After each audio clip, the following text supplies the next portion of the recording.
haven't really done much of the tryhard good classes, so.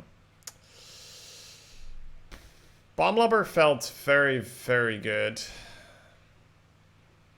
Very, very good yesterday. I might just pick it. I think Buccaneer is really good as well, but I think I will just pick the Bomb Lubber.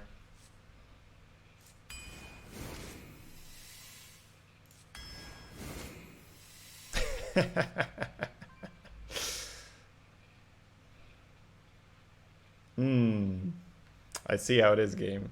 This could be an SI agent. Although, 2 lobbers and a Crusader that early, it's not the worst thing in the world, honestly.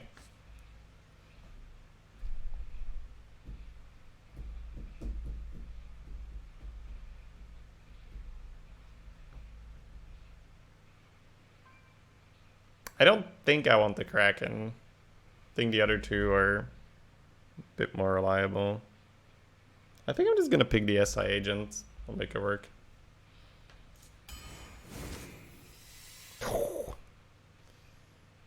Holy bomb lobbers. This has to be a new record. 4 picks offered, 3 lobbers. I can't remember when that happened to me. This has to be the first time that's ever happened to me. I'll probably just pick the Buck because we have the SI as well now. At least we don't have to feel bad about that first pick now, right?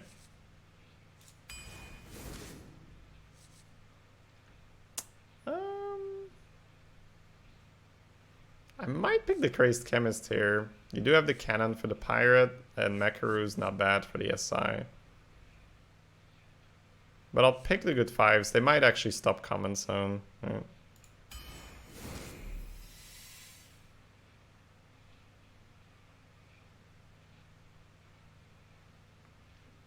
It's a cheap-ish fan, and we have 3 5s already. Okay. Wow. I'll still take it, honestly. Just good 5s. Ooh, man. That's really pushing it. And we don't have mechs yet. Take the 4.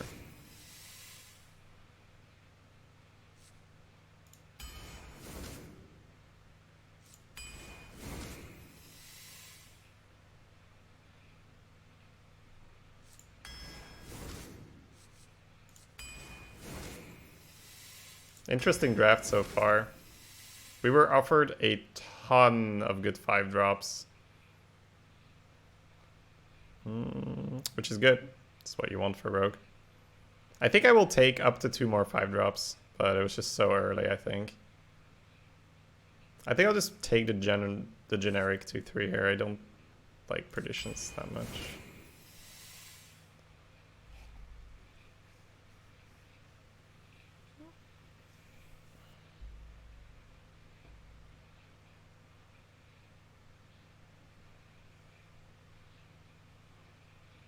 Lab Recruiter or Moat Lurker. I think I might just pick the Moat, honestly. I don't like Lab Recruiter. That's a really cheap Outer Barber.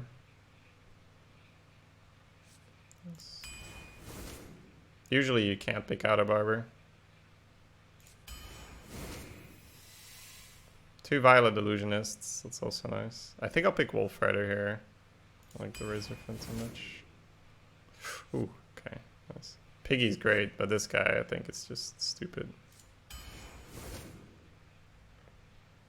Shredder or Kraken.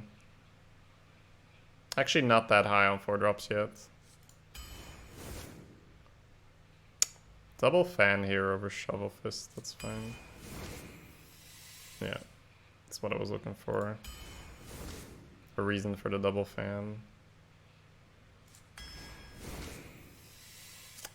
Wow, dude, some of these cards.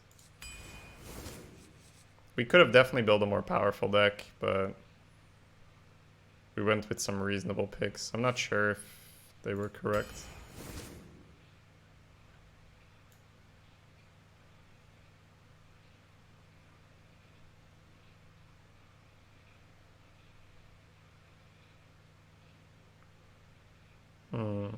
feel a little bit awkward about this draft.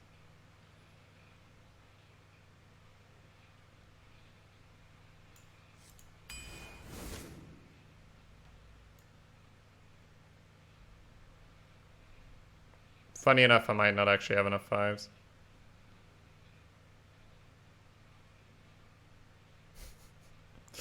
Ah, it's so hard, man.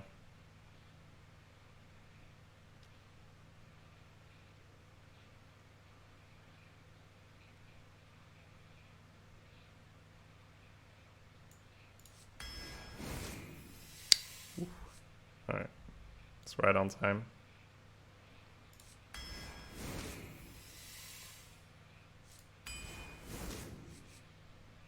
Yeah, I don't know about Fan, man. It's just one of those cards. Should probably pick a whole lot less of it.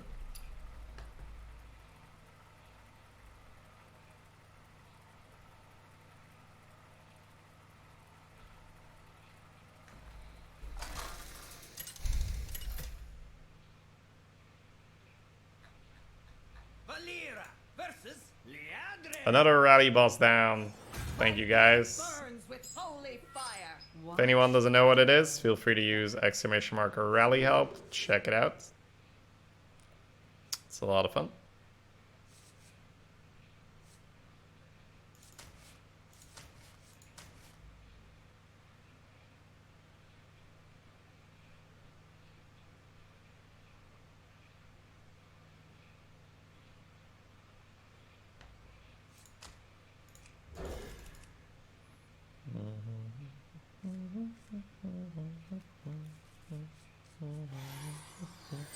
Not keeping aside. No, we won't have the coin, so it's probably not a keep aside.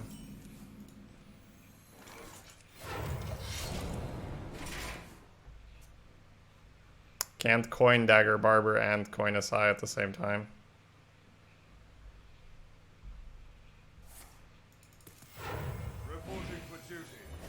Go for it.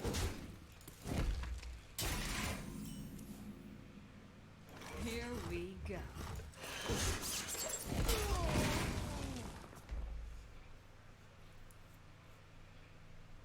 Coin Dagger Barber, a classic.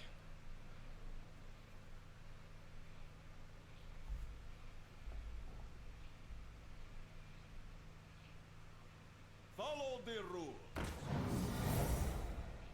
Follow the rules.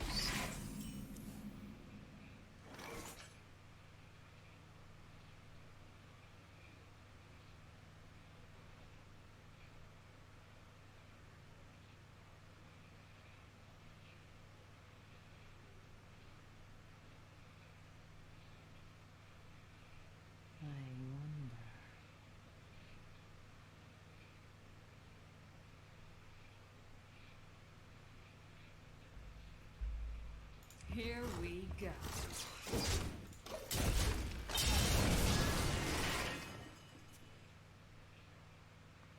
Is it just Warrior and Hunter where you're skipping twos? I looked at 50 of your drafts. You seem to have a lot of them in Rogue. You looked at 50 of my drafts? Holy crap. Some commitment. It depends a little bit on the quality. So, even in Warrior and Hunter, I will pick 2-drops if they're of high quality. So Piggies naturally increase the number of 2-drops you'll have.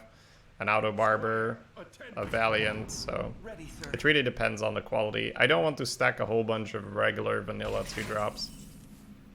But I will take the good stuff. The good stuff is definitely welcome.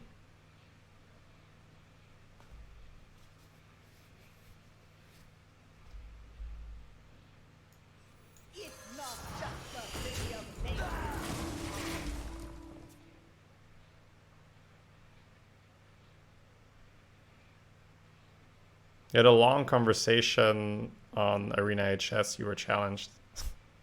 You can link it if you want to, Ugbog.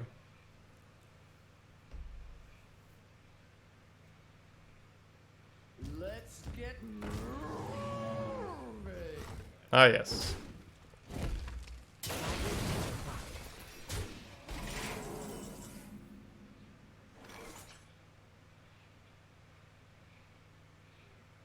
A lot of leaderboard players are trashing decks with any curve weakness in the early game.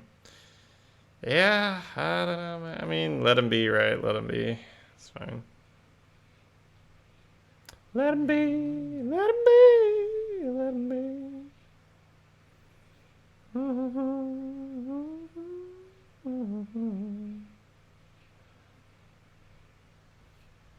I don't think we throw the safe in there. Oh, actually, I think we do because the magnetic next turn is pretty sweet into the... Yeah, I see it. I see the lines, boys. I see the lines. Say the magic word.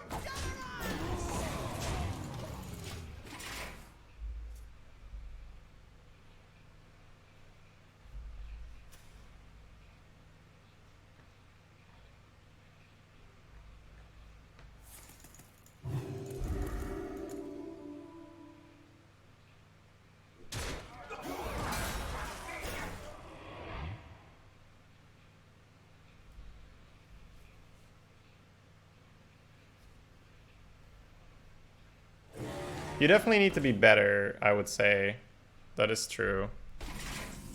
You can't just skip early game and then expect to get away with that no matter what.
So the first thing you check is like, please don't have lethal. It's like, yes, we don't have lethal. Sweet. Then you make the biggest girl the world has ever seen. Your patronage is not welcome here. In my sights. Here we go.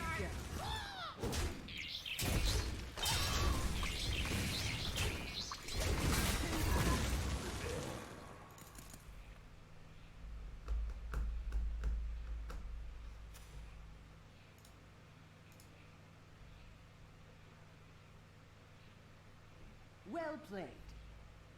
Your win, friend. I concede. Well played.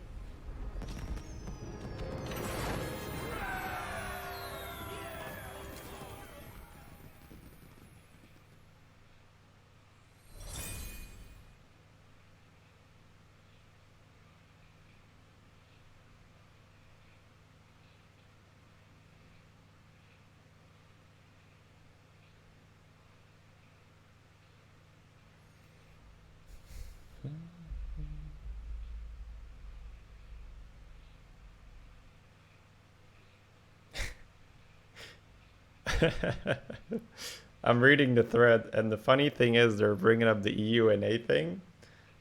On an A, I draft the greediest of all.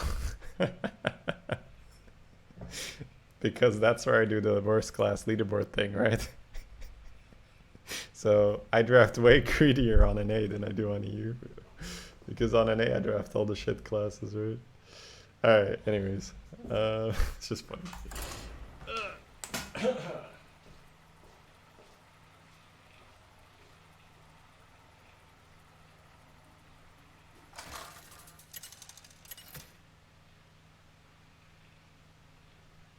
Valera, with holy fire. Watch your back.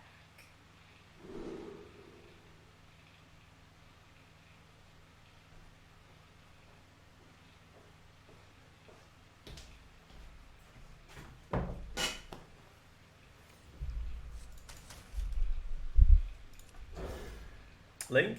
It was in the chat. I'm not sure if you can scroll up.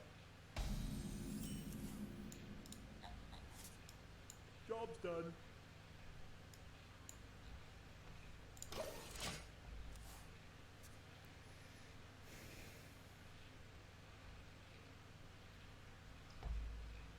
You will pay for that, cur. Happy Midsummer. My sincerest thanks.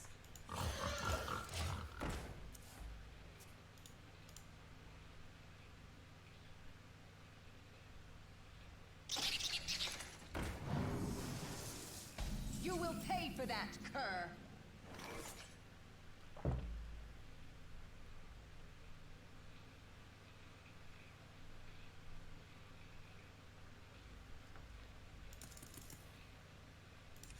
Here we go.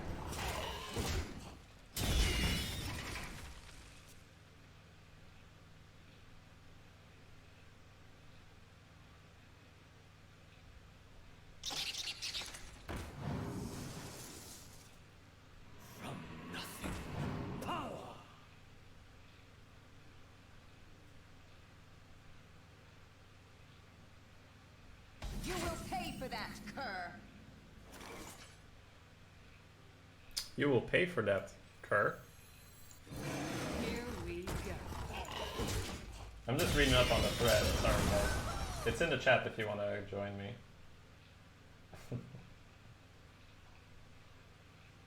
People talking about me, Mokas.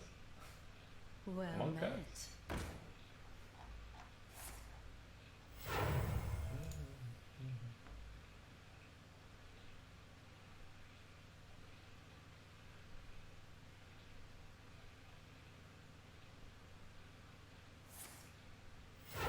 Reporting for duty. You will pay for that, cur. Reporting for duty.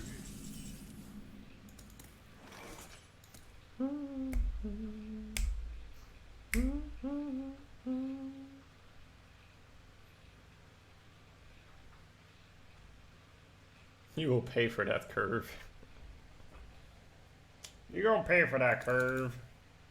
So many options. Pay for the curve, man. Pay for the curve, man. This only works. Here we go.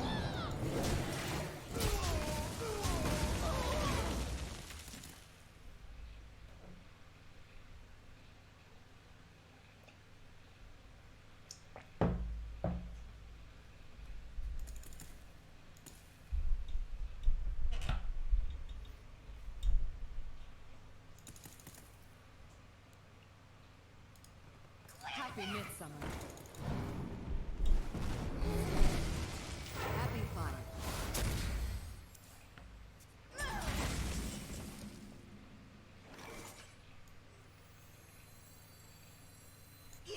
Here we go.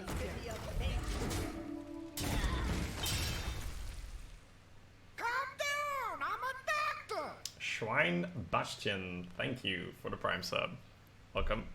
Thank you for supporting.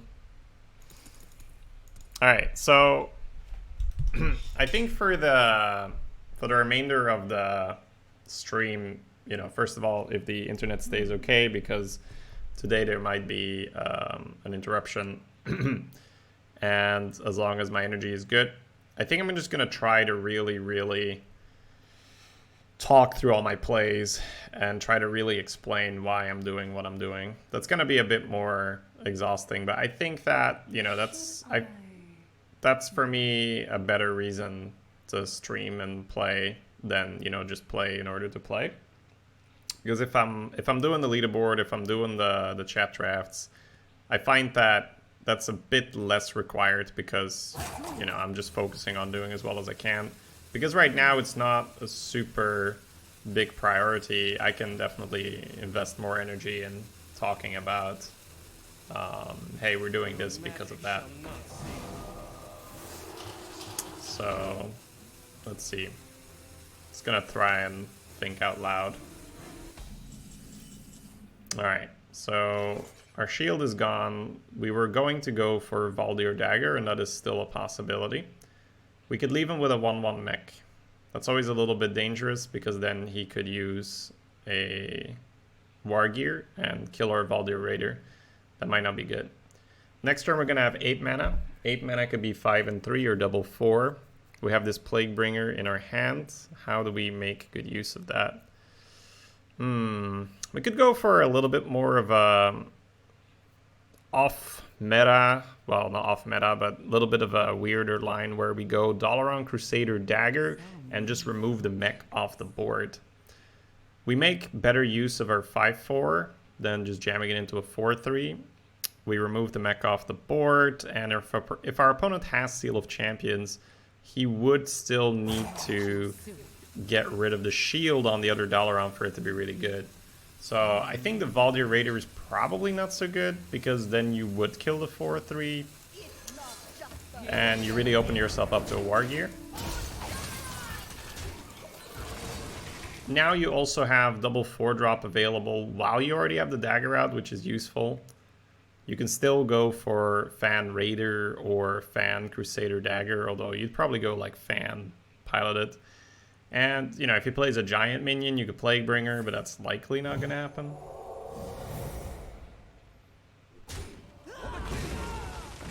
Short. You will pay for that, cur. So now Plaguebringer could be a play.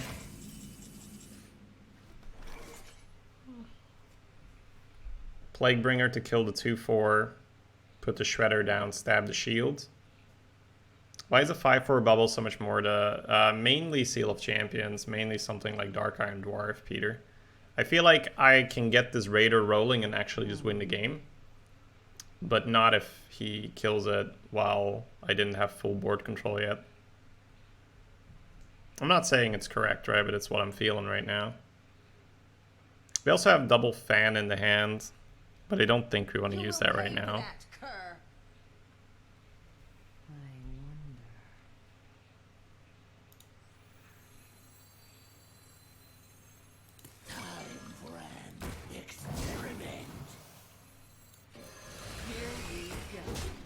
I'm not too worried about the mech tack because I have the poison right now. But the 6/6 can improve. Yeah, but not if it's dead, right? Yes, I understand. I understand that the 6/6 gets better. But the goal is to not let our 6/6 die to begin with. This feels like Consecration, yeah. You will pay for that, cur. Reporting for duty.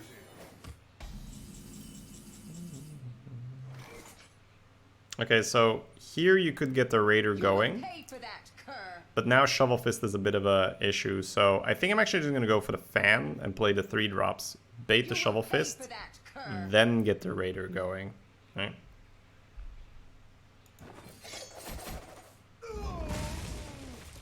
The 3/1 Divine Shield is pretty good to go back into the Fist anyway. I think I will play the Illusionists. If I play the Servant... Wait, how much mana do I have? I might actually play the Servant. If he goes Shovel Fist into the 3/1 or the 2/3, 3/1 is going to be on 6. I can go Illusionist this, and that. Yeah, it's actually... We don't have to give up the Illusionist to the Fist.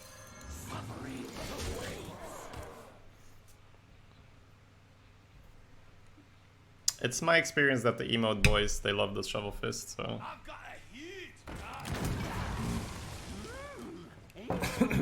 Excuse me. You will pay for that, cur. Reporting for duty. So there's an option for him to still have the Fist, but this is... feels like a turn where we just go in, right? Yeah. And even if he has Shovel Fist, it will be a 3 health minion and we'll have a 3/1 to go back in. This only works on the I enjoy raiding. Here we go. Here we go. Or die. Hunter, Paladin, or Priest? Probably a Paladin, if you're trying to get as many wins as possible. What a tragedy. Better write you will pay for that, cur.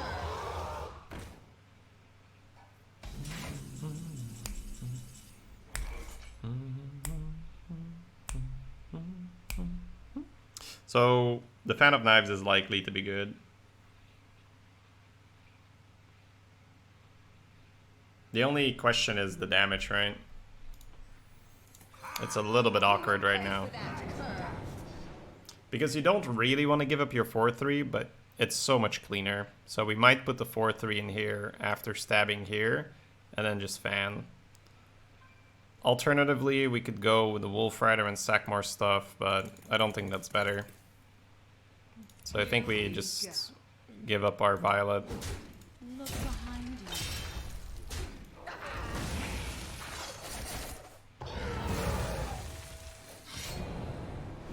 Join or die. Not you soon.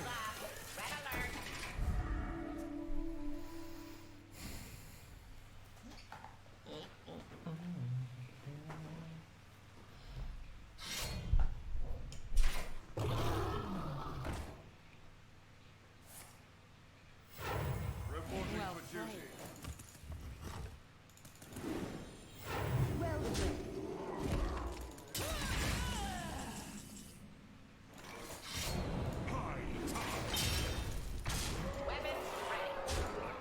So you can see the patience with the Raider really paying off, where You will pay for that. we're a rogue and we're pretty confident that we can keep getting the board. So if we're confident that we can keep getting the board, we just wait for a moment where we can get the Raider rolling, where it's super hard for the opponent to contest it.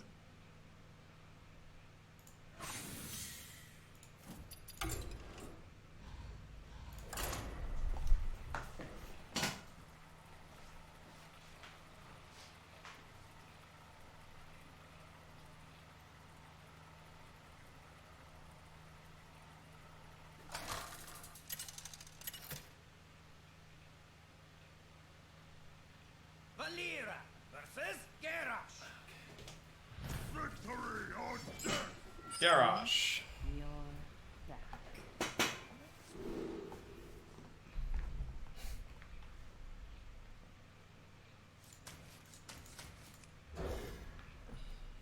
I don't think I drafted this deck the best, or this deck isn't the best it could have been.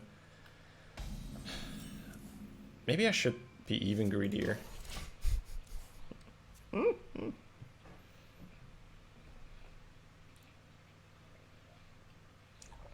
Now that I'm drafting alone, right? Full control over the wheel. Maybe just go in greedier.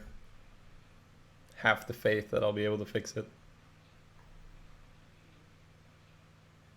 What now?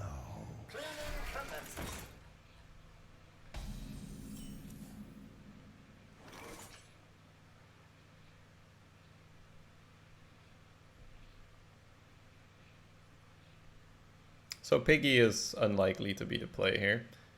It's either just Underbelly Fence or a dagger. I'm assuming it's gonna be Underbelly Fence. Coin War Axe will be awkward. Not you soon. How much is this? Thank you, Molly.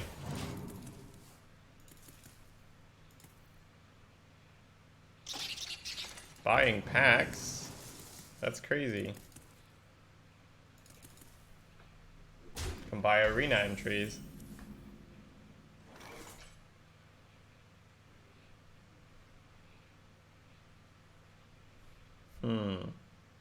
So this is the part where I'd like to just Buccaneer, but it's pretty awkward on the board. You could fan and clear, but it feels like such an underwhelming fan. I think I'm going to pretend she doesn't have text, and then I'm like, if I had an Injured Blade Master here, I would probably play it. So This only works on the simple-minded. I'll trade the 1/1 so that the 2 damage rat is more awkward.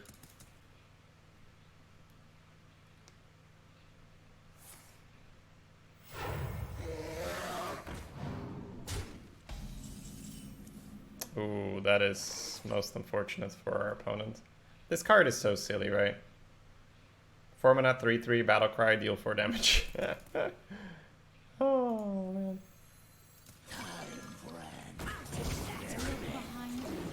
Ever since this was released, I've been so afraid of just jamming a minion into the board when the rogue has anything small.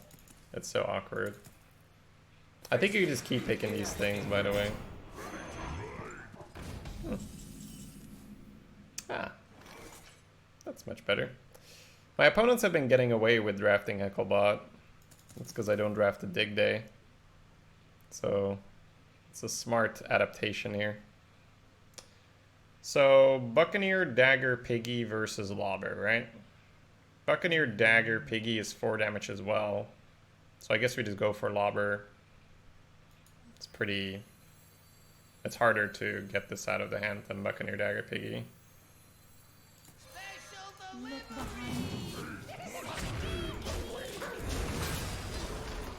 Yeah, Plaguebringer shouldn't really be around every single meta. Or it should be... If it won't get micro-adjusted, it'll be a problem for a long time. The end is coming. Not quite as good for us, because we wanted to play a Crusader this turn.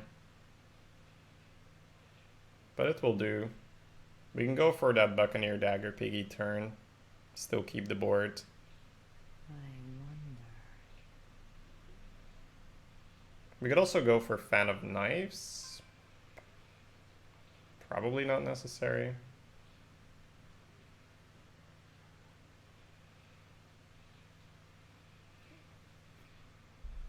Yeah.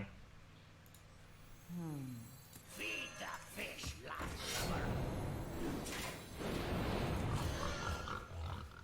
Here we go.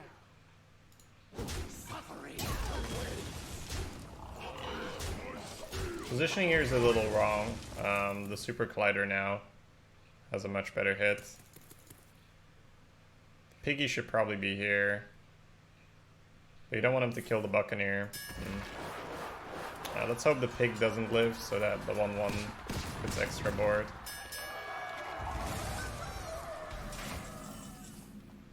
Okay. Good time for the Valdir to come out. Get some pressure going. It's unlikely he can deal with the Valdir and the other minions, so then we keep some pressure for the Heroic Innkeeper. A lot of Hearthstone, when you're the attacker, is just make board states where you're like, okay, you probably can't deal with this and with that. So it's usually get a spread going with a big guy. And it's like, well, usually they can either deal with the spread or with the big guy. Oftentimes neither of them, so that's good. Yeah, like this, he might not be able to deal with either of them, right? Yeah, he just plays minions. But if he had an Execute, he probably only deals with this.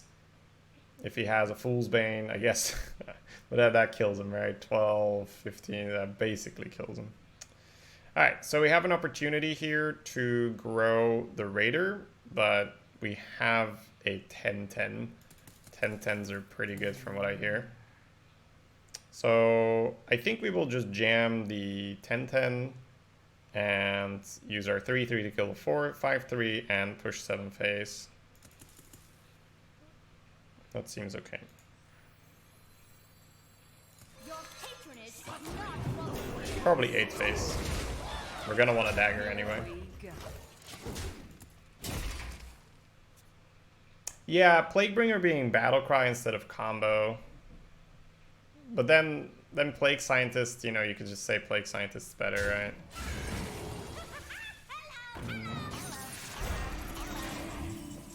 Fan of Knives is likely to be good here. Looks like we will be able to push at least 10. Fan, tick, tick, tick, tick, tick. So I guess we start off with the Fan. If we hit an SI, I guess he's dead. Not an SI. Let's see.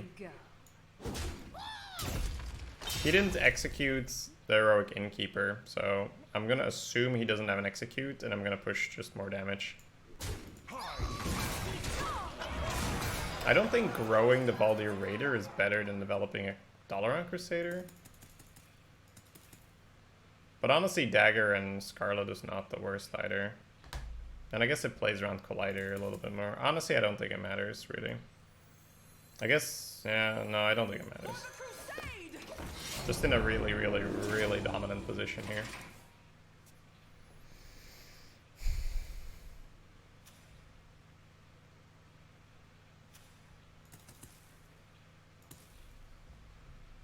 And that's how I like to play these slightly slower decks. This is not even as slow as I would like it to be. You guys have heard me say I like Scribe a lot. I would pick 3 more Scribes for this deck, no problem. Right? But the goal a lot of the time when you're drafting Rogue is getting those strong 5-drops. Which is why I said it could actually be that we don't have enough 5-drops yet. I don't think this is a premium deck. I think we got a lot of good cards offered. But the structure of the deck isn't quite as I would like it to be. But we're making do with what we got. The Heroic Innkeeper and the Valdir Raider aren't really your typical, you know, mid-late game cards for Rogue, but they're doing their work here. It's just going to get more annoying when we are facing higher quality decks and we don't just have the ability to jam a Scribe. We're probably going to play against some pretty good decks where we have to play a Raider and say, well, I hope you can't kill it, and then they kill it, and then it won't work. But until then, we'll just happily chug along with our good 5-drops and our improvised late game.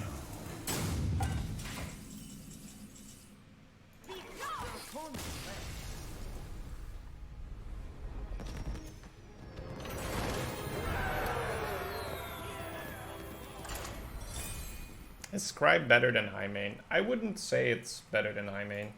But Highmane is a very, very good card, so the fact that that question gets raised means Scribe's pretty strong. Highmane's just more sturdy because, well, first of all, it has the Beast tag, that's a little relevant. But it has 5 health instead of 4. That's a pretty big threshold. 4 damage.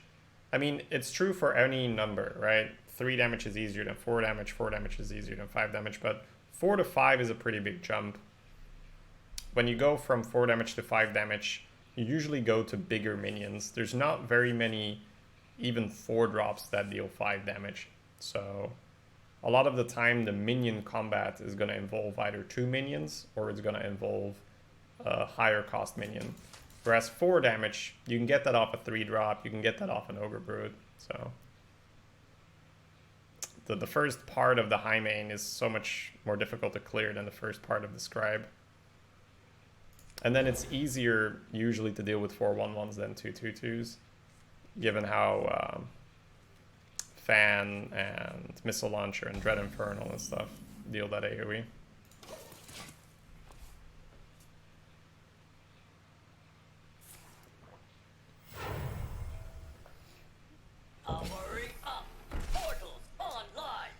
This could be a very quick game. I think I will just jam the Henge Clan in there, mainly because I don't really want to dagger next turn. I want to play the Scarlet Crusader. So this might encourage our opponents to ping on turn 2, which means he got 0 mech warper value, and then I don't mind daggering it too much. So now we give him the option. Mech warper value or ping. If he pings, we dagger. If he gets mech warper value, we can probably trade. And now we get to play our Crusader instead of having to dagger.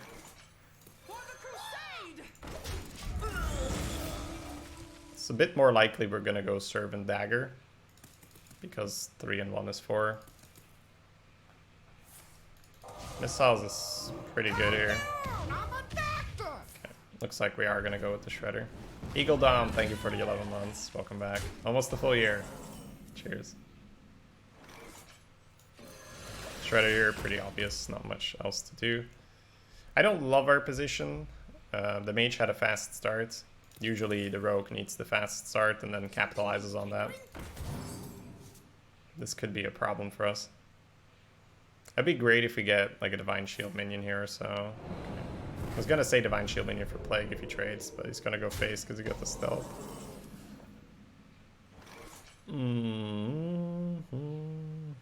It's a lot of face damage there.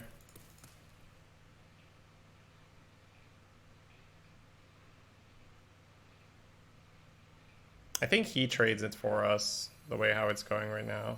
Oh, he could War Gear though. If he War Gears that, it goes up to 9. 9 is a bit of a problem. I don't want... Well, I guess it's 7 damage I'm not taking.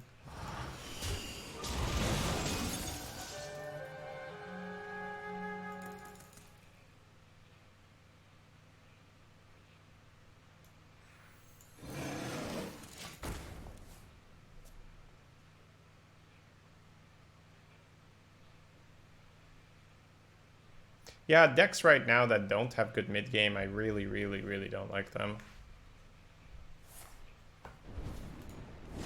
Smork is pretty good for us because we have the save. Could also use the Plaguebringer, but safe's fine. It's also before the portal. Also sets up for a Fan of Knives trade if he doesn't trade ping. We're not in a good spot, but that's sort of normal if your opponent goes coin 2-3 into Spider Tank turn 2, gets a procced Technician, has specifically Arcane Missiles to deal with your Scarlet on 3. Squire, attend me. Ready, sir. It's a magic trick.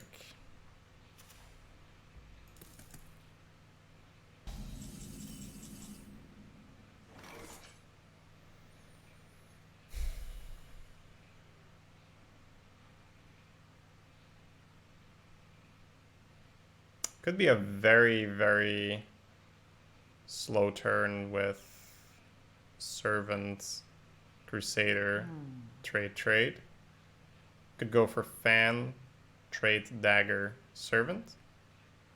That's not the worst. The problem with that is that we can't play Plaguebringer and Crusader next turn, so that's going to be awkward. So that probably means we want to play one of them this turn, which makes me lean towards the initial line of just taking the bad trade.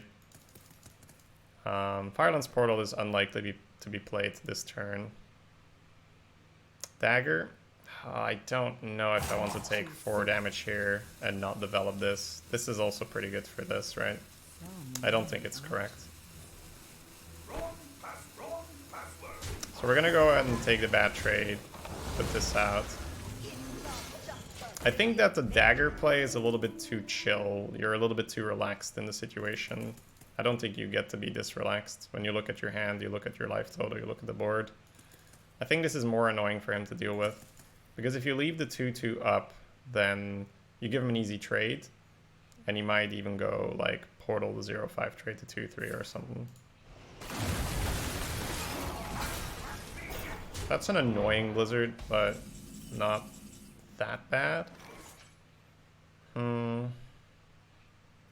This could be a sprint turn because we just do not have things to do here. Buccaneer plus sprint. You could also fan in the hopes of finding a bomb lobber or so. That's very, very specific. But even the Dalaran Crusader would do. Poison the chest. Pog. I think we will actually sprint because we're just not going to find another turn like this. I don't like to sprint unless I don't have anything else to do, but I don't want to preemptively poison anything here. So then you're looking at, okay, maybe I can fan, but... Alright. We found a Swashbuckler. That's going to proc our Underbelly Fence.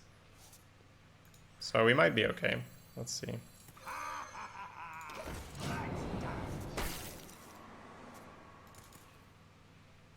Sprint in this case, giving us some more options and some more initiative cards. We got 2 damage now, got another 3 damage here.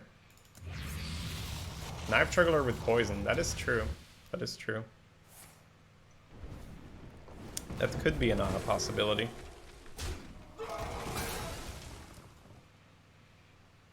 Mount up.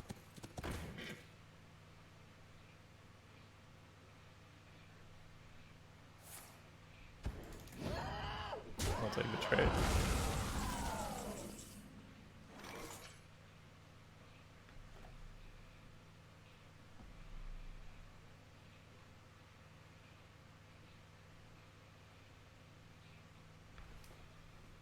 Is it too much of a meme to do that? So many options. I guess it's not.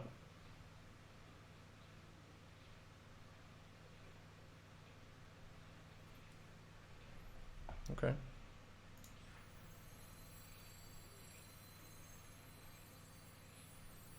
I wonder. Put this apple on your head.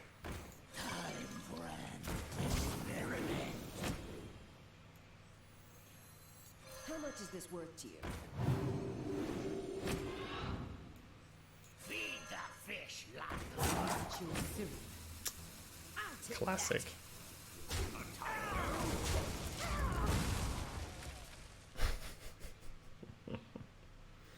Plaguebringer, Valdir. You can dagger them, so.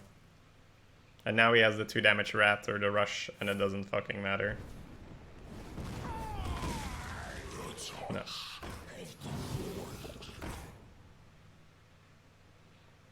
A classic there, ladies and gentlemen. Yeah, I was thinking it was a bit too meme, but I think the odds were fine. The odds were good. Oh, that is one hell of a fan of knives.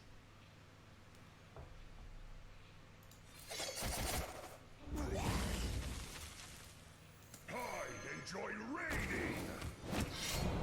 Here we go. It's hard to look at this juggler. I think maybe it's hard-coded, right? Once you give it poison, it can't go minions anymore for balancing purposes. Wanted, dead or alive. That would make sense, right? Yeah. That's probably what's going on here.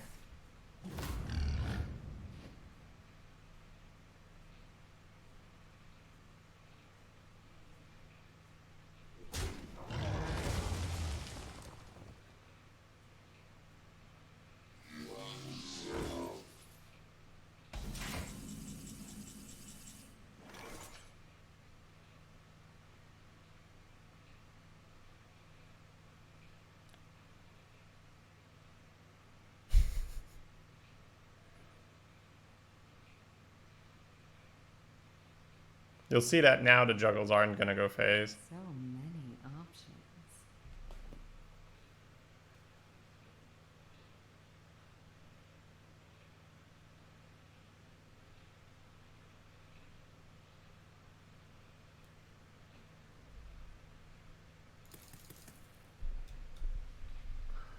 I wonder.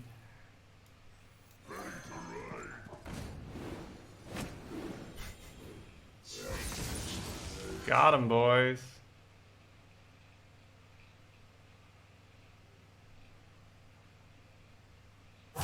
Chew soup.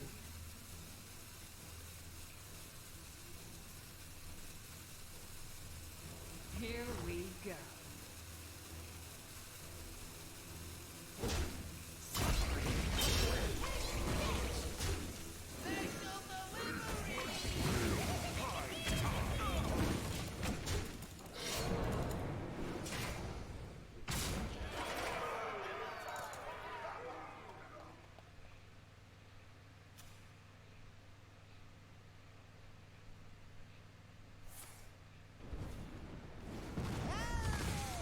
Say the magic word.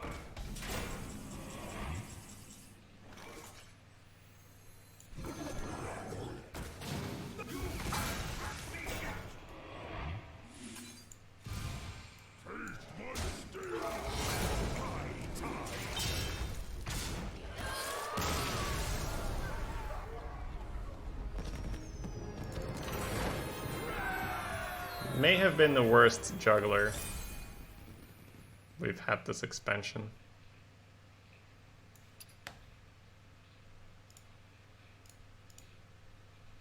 Think so. No.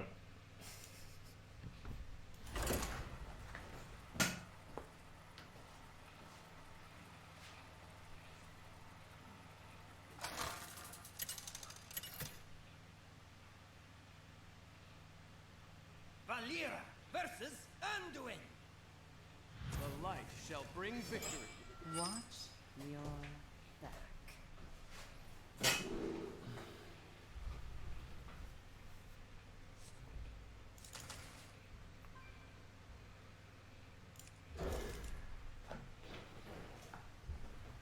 But it's the same juggler. Havoc Yash.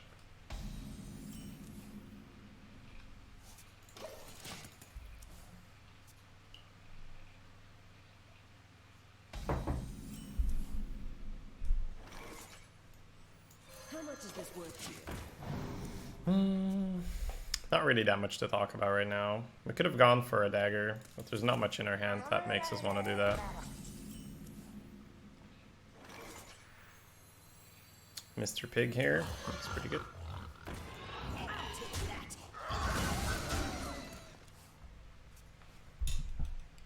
You don't own the right gym badge for this juggler. Old school memes. Old school memes.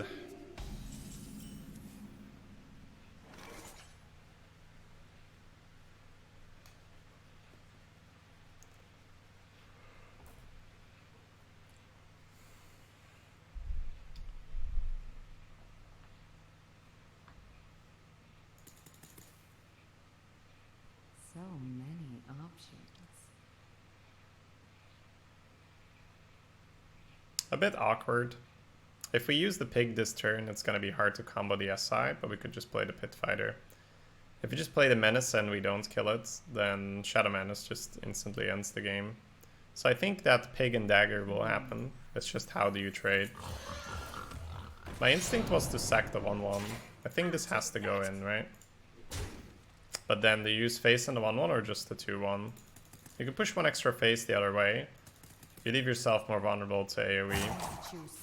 This way Shadow Menace is going to be better for him, but you kind of want Shadow Menace out of the way anyway. I think I will actually just sack the 1-1 so that I can use my face. I usually like to do this more. And it's not terrible to check him for Madness because you have this in your hand. It's a far better Madness target. Only works on the Totem, Golem.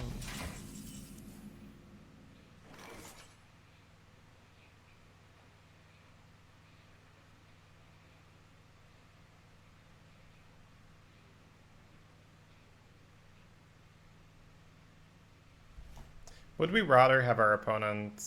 Would we rather let our opponent have a 4-3 or a 3-4? The 4-3 is a little easier to snipe with the SI. The 3-4 deals less damage to our Pit Fighter. The Pit Fighter is pretty good. Sorry, the Holy Nova can be used quite efficiently to kill the Pit Fighter.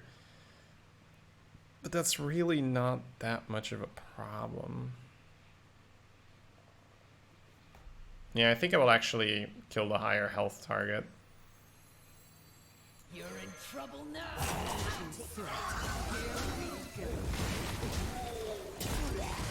He can trade Holy Nova if he wishes. Dark Iron Dwarf and Smite are a little bit worse now as well.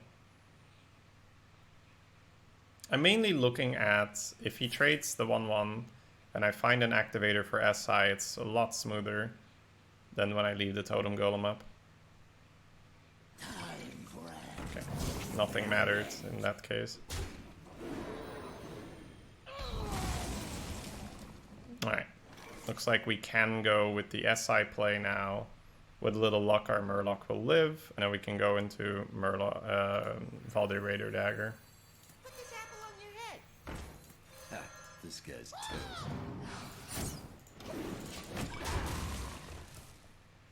Sweet. So that was essentially a dwarf, but a 3-3 dwarf. That's pretty slow.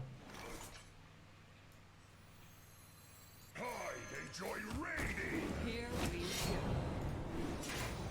This juggler has something to prove now. I like it.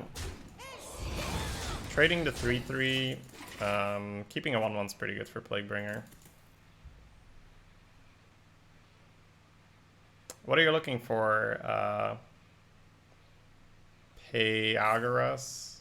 I think of Pythagoras, or however his name is pronounced in English.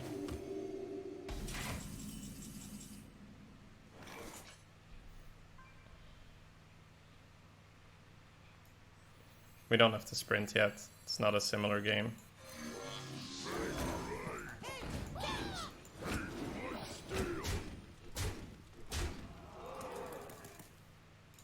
Because of the sprint in hand, I don't really want to dump the weapon into his face. If we didn't have the sprint, I think I would go with that. I wonder what your rank is in Constructed. I guess that depends on when.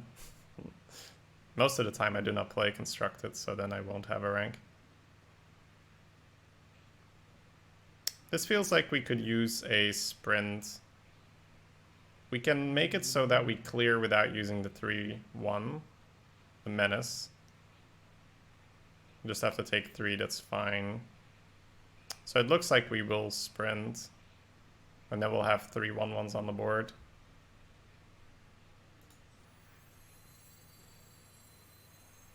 So many options. We hit Swashbuckler.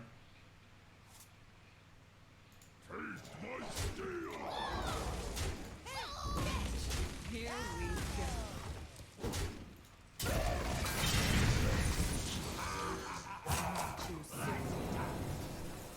Not that. I like to sprint when I have the board and the enemy skips a turn. Is it better to develop though? Ideally you don't really use sprint. Ideally you win the game without having to cast sprint. So sprint is more something you use when you don't really have better plays. Or if you're really suspecting an AoE and you do not want to develop more.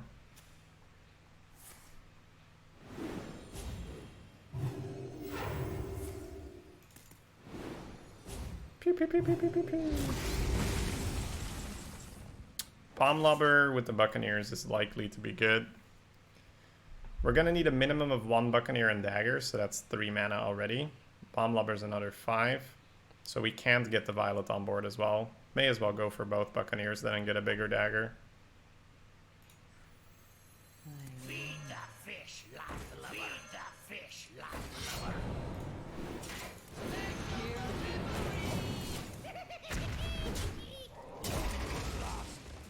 He gained a ton of health off the Funnel Cakes guy there.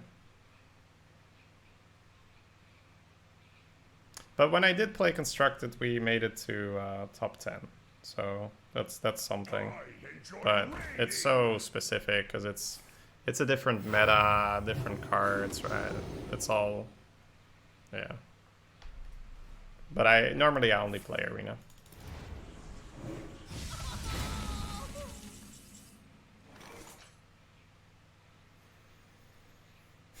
Alright, not the worst turn to really think about, because we can use either Plaguebringer or Shadow or Death to kill his guy. Shadow or Death is a little bit more restrictive than Plaguebringer in terms of what it can kill, but Plaguebringer is a little bit more restrictive in that you need the board. That being said, I think we're probably going to assume we're going to have the board. So I think we're just going to start jamming damage with the Chemist. So we'll go with the Death Chemistry Dagger, and we're just going to go in. The only answer to healing is just hit harder, right? Here we go.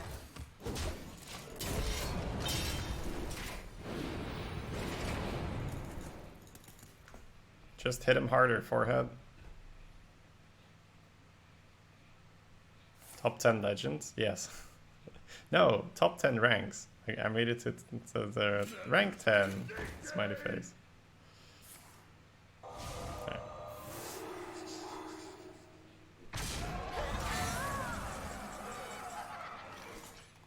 That's a pretty good illusionist. I think we'll take that over Plaguebringer. This only works on the simple mind. Here we go.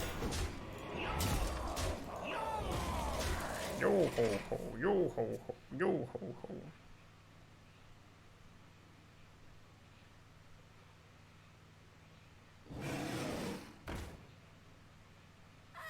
That's the stuff. That's the stuff.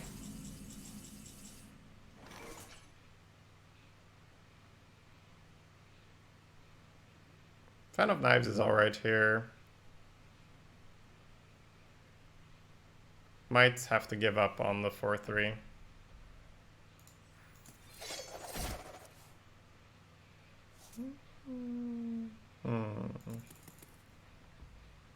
Here we go.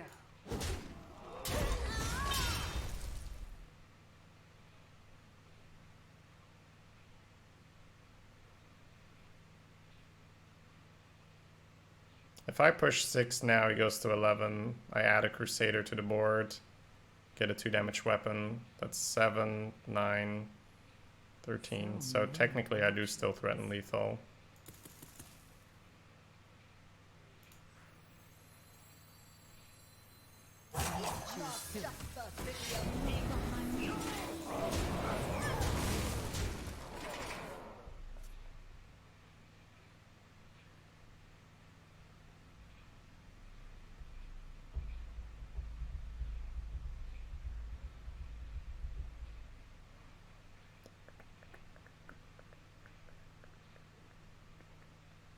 Did I say 14? Might have said 14. Doesn't matter though. Must consider.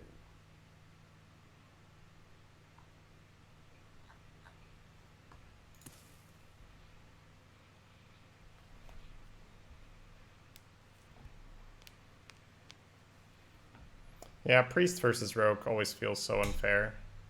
This guy did a lot this game, but Rogue just gets the board, and if Priest isn't dictating the trades, it's so awkward.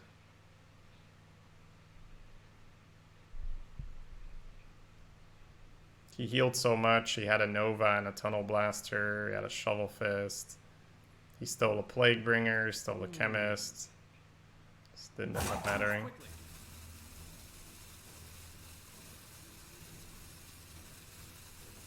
Yeah, rogues are just annoying, Dirk McGirt. Rogues are really annoying. Especially rogues that have good 5-drops and 4-drops. Because that would be the main way how you beat rogues, I think. You just run them out of stuff. And rogue decks with good 4-drops and 5-drops tend to not run out of stuff. So yeah, this game looked a little grim, but we just slowly got there. We didn't even have to use Plaguebringer. Still had a Moat Lurker left as well. We got so much free value out of our Buccaneer and our Illusionist. It's a very fun combo. Double Puck, double Illusionist.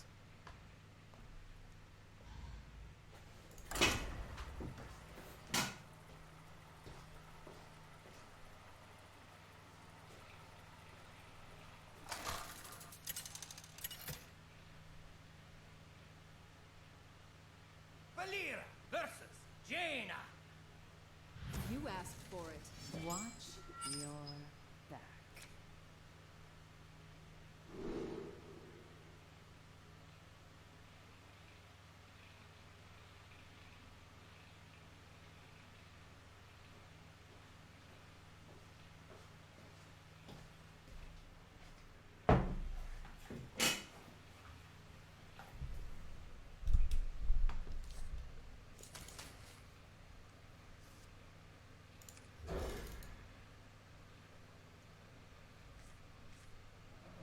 Sprint is performing well. Yeah, I think that the Sprint is sort of our probably the most awkward replacement for the Scribes. It's making sure we don't run out of stuff, but it's requiring an entire turn for us to skip. Sprint is going to fall off a lot once we fight higher level opponents, because they will not give us just the turn where we can skip. But yeah, in the lower level matches, I think Sprint is quite useful, for sure. I don't like playing Buccaneer here. I'm just thinking whether I coin like Dagger Piggy or something. I don't think we do. I like going Buccaneer coin Dagger on turn 2, because it makes them ping on turn 3 if they want to kill it that way. Even here you might say, well, they don't have anything to hit, so is it really better? I do like it, especially when we have a 3-drop to follow up. I just really like making it a bit of an awkward turn for them. The fish like So, high level opponents on an A. This is Europe, I believe, deck. I think this is Europe.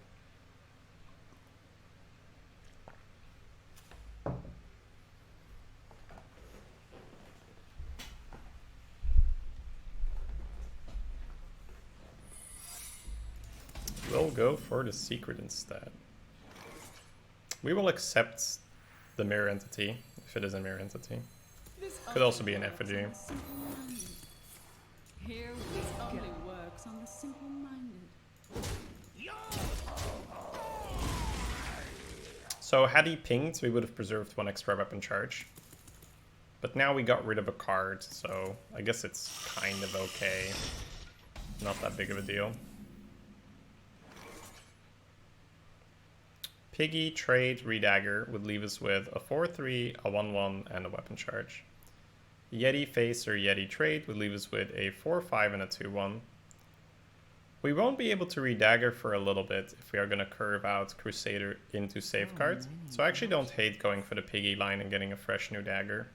Also a dagger with Illusionist, just continue abusing the effects. That's pretty nice. Here we go.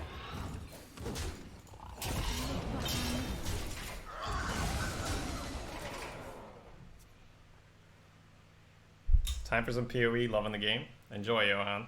Enjoy, man. Super, yeah, I found the game very enjoyable. Solo self-found mode. We're messing around with that a little bit. It's been very fun as well.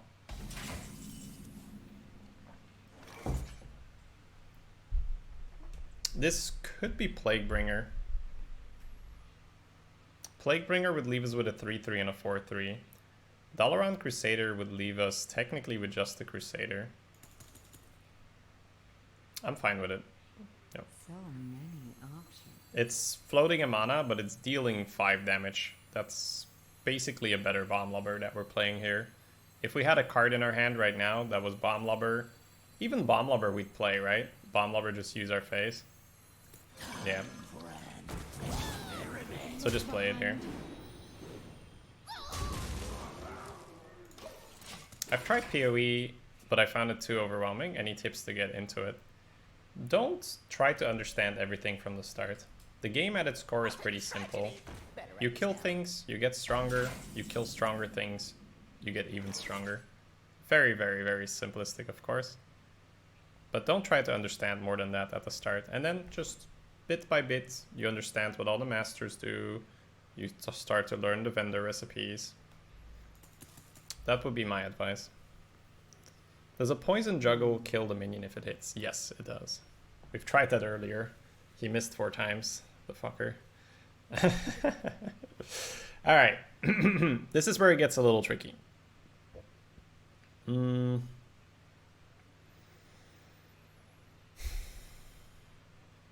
So Fireland's Portal is a card. Everything is a little awkward here.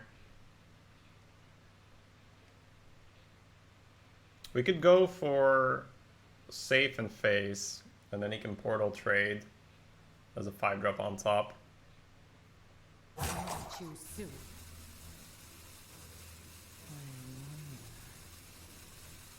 I'm really not liking the other play.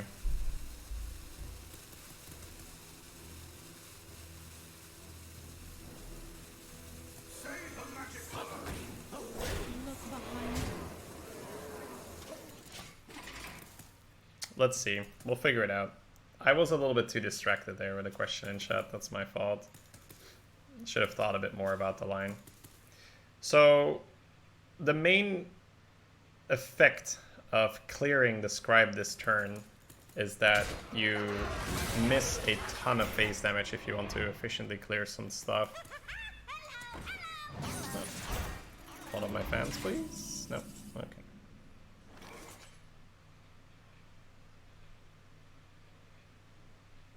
So, what can we derive from this turn? What does he not have? I don't think we can make too many statements. I think Fireland's Portal would be played. I think that's one card we can rule out. So Yeti is starting to look a little bit more playable right now.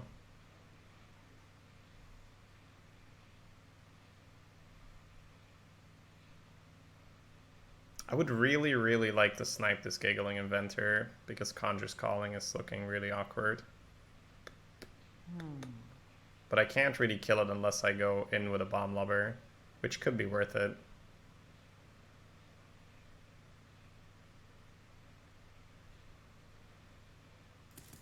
Nah, it's probably not worth it. We're gonna go in with the Juggle Crusader.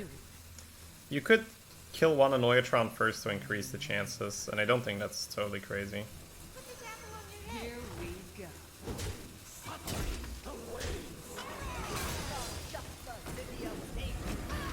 Alright. It's fair.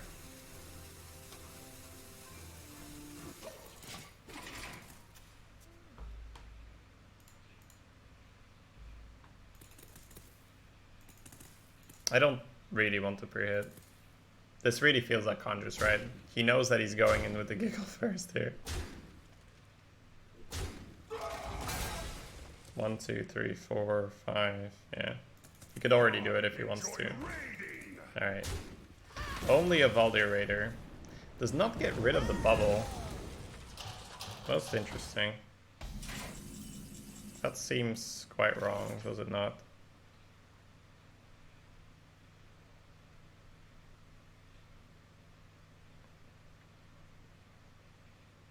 So we could use the SI to kill the 1-2, and then face in the 5-4 into a 6-6. Is there a way for me to achieve lethal here? There's a 1 in however many.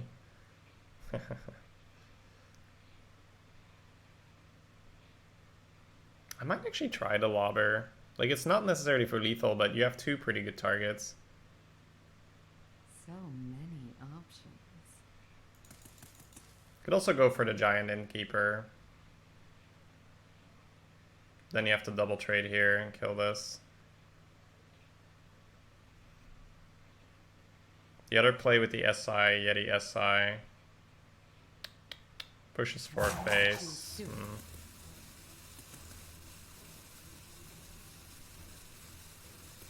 I'll go with my initial line, I think.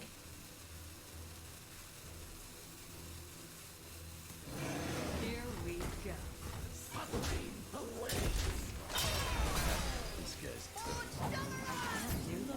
I don't know what I did there. That's not what I was supposed to do. God, I need to pay more attention to the game. Sorry, guys. I can't do the chatting.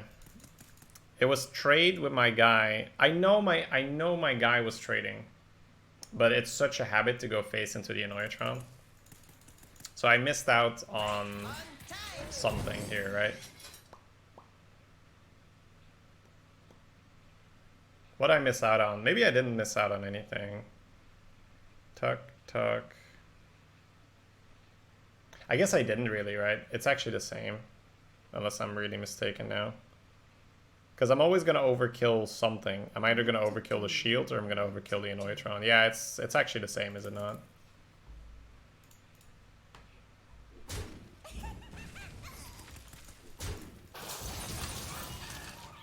No. Well played. You win this. Alright, that could have gone far worse for us.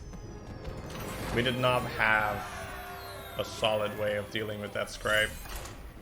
Conjur's Calling could have ended the game for us. A good Fireless Portal could have ended the game for us. But we didn't have great answers, so we chose to go with the save, which allowed us to push face damage. I think that's fine, right?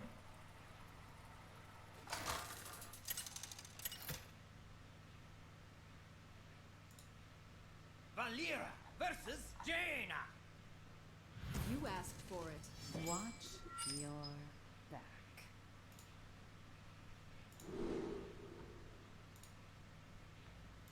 Here we go, Innkeeper. Yeah, I'm just thinking of the stuff that would have destroyed us, right? And I think he would have already used Flame Strike. But a Polymorph or a Flame Lance were not really that good yet. So I think Innkeeper allows him to use one of those 2 cards. And the spread we have with the SI and the Yeti pushes more damage and develops a board state that's a bit harder to deal with. If we have a read that he does not have the Flame Strike.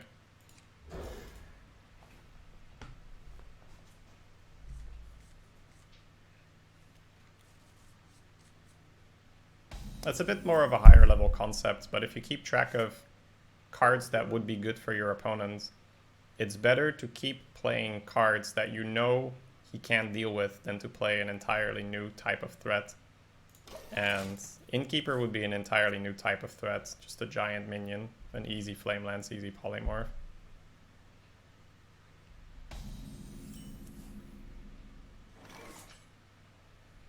Juggler's pretty meh. The dagger's a little slow.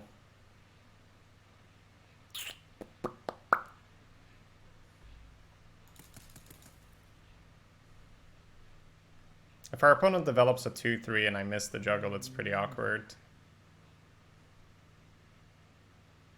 The reason I'm considering dagger is it's looking like I'm gonna have a 3, 4, 5 curve, so it's gonna take a long time before we can dagger. If this were a 2-3, I would play it. But I don't want to play my Knife Juggler just to get hit with a Henge Clan Hawksteed, or a Spring Rocket, or an Argent Horse Rider, or whatever. And then I don't have a dagger ready. 2 heroes enter, 1 hero leaves. Okay.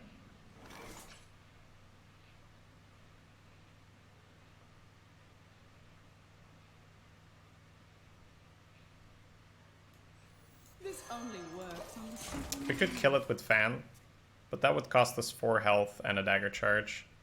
If we kill it with the minion, we keep 2 dagger charges, we keep 30 health. If he now has a different way of killing it, we might still go in with the Fan afterwards. Okay. This is actually okay, right? Now we can put a Shredder across from it.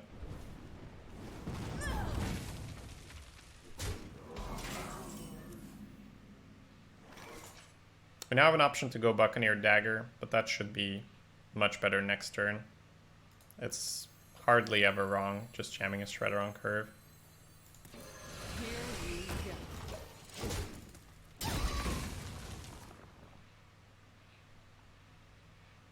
I still don't really hate the bucket system, it's just the bucket system needs more work from Blizzard.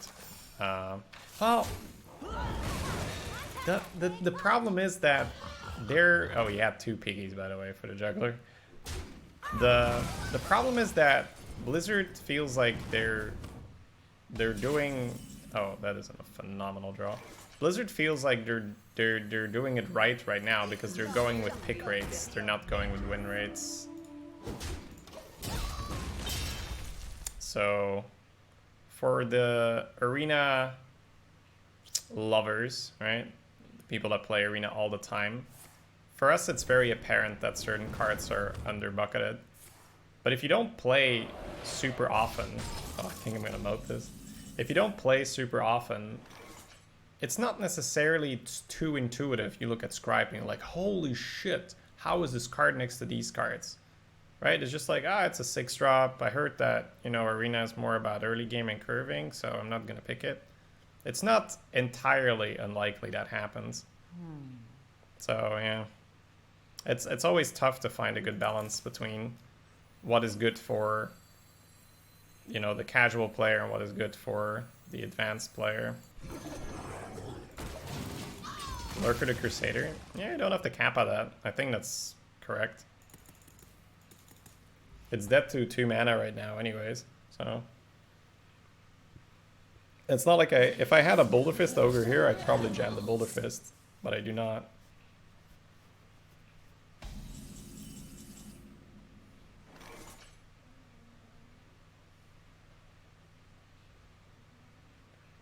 Juggler Bomb Lobber face is probably fine. I find it hard to believe enough people are skipping Scribe for it to stay in the bucket. I don't think they would lie about that. I can't really see what they have to gain off that. It's possible. But their threshold is pretty high, right? You need to pick it 60% of the time when there are 3 options available. Put this apple on your head. Special delivery.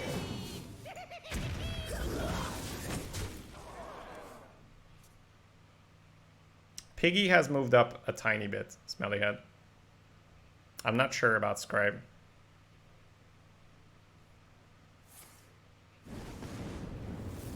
We are one. We are one.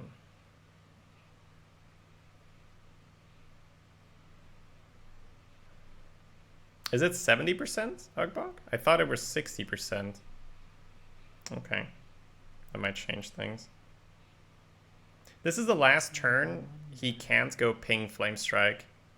So it's a pretty good time to get the Lurker popped. So I guess if we're popping it anyway, we may as well see where that juggle is going.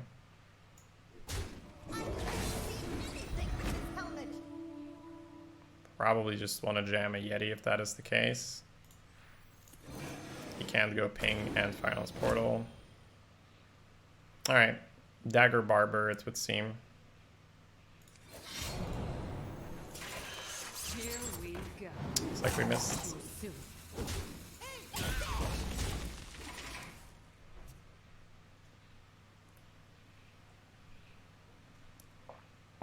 Do you have a reference to where they said it was 70, Ugbok? Crossballed again. When at first you don't succeed.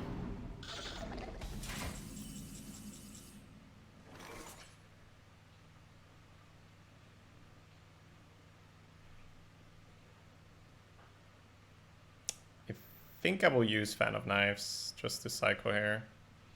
Not too big of a fan of playing the other cards here.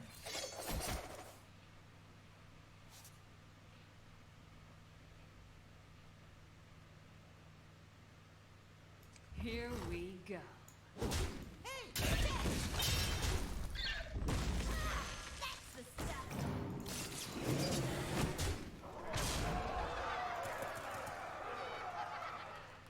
He can't ping and Kraken or Shovel Fist, so Kraken or Shovel Fist are not considerations here. I think the biggest one is Flame Strike, so I don't think we add anything. If he goes Firelands Portal ping, we still have 7, 9, 10, so we'd need Taunt.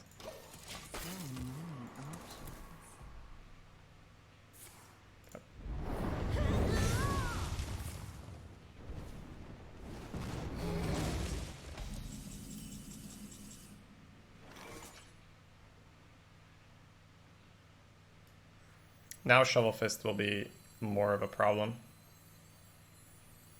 Feed the fish, little lover. Enjoy raiding. Here we go.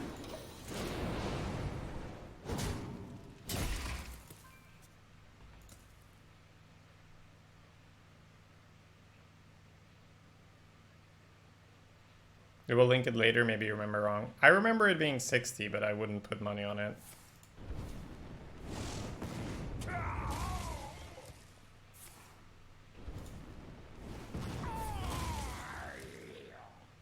How do these people order like this? I mean, I'm guessing you're not going to find anything you'd play instead, but...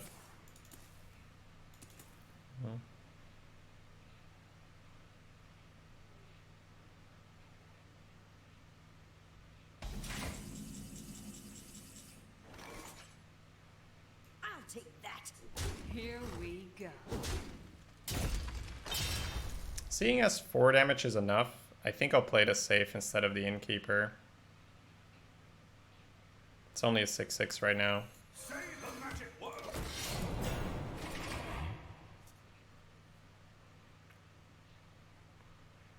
With the safe spawning the 0/5, it's quite likely we can... Yeah, so there's a Shovel Fist. It's quite likely we can get a bigger minion. Aha. There we go. Feed the fish, Here little we lover. go. I'll take that.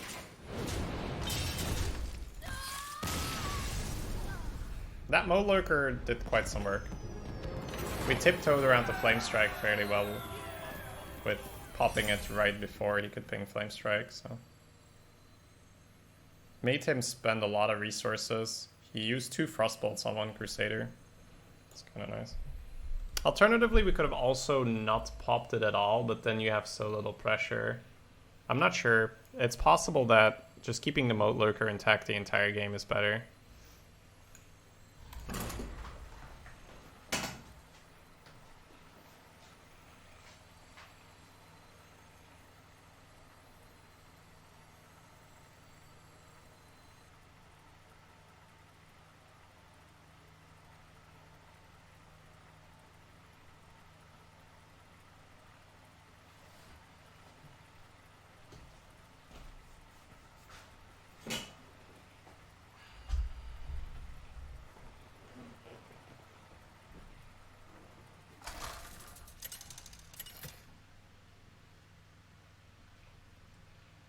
Cavalier versus Thrall.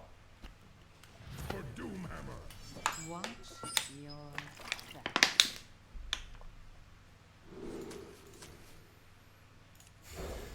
Hmm.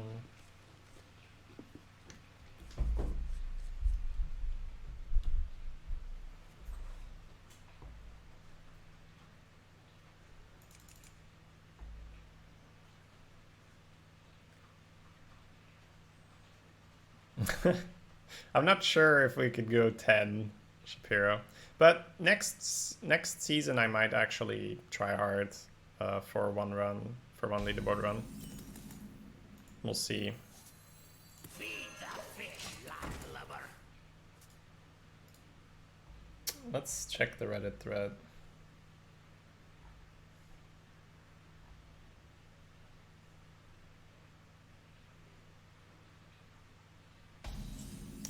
Currently, our rule for promotion demotion is 60-20 pick rate. Okay.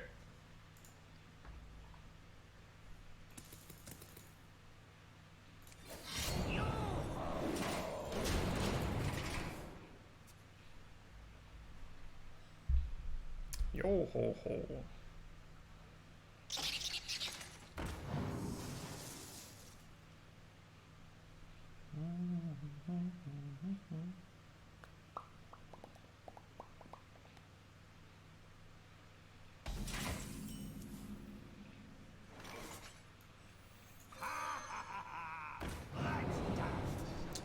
What is Maelstrom?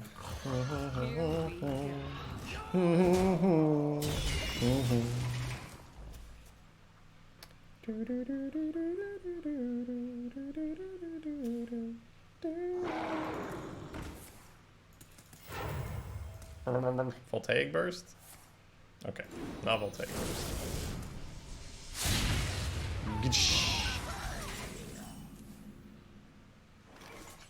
Ah, a Yeti off the top. How nice. Smiley face.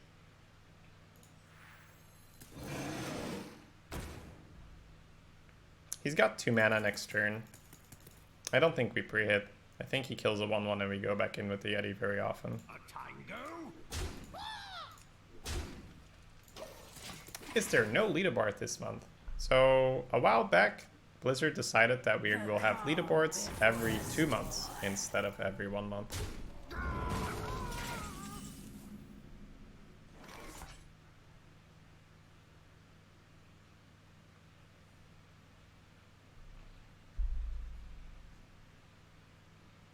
There's quite some options available here.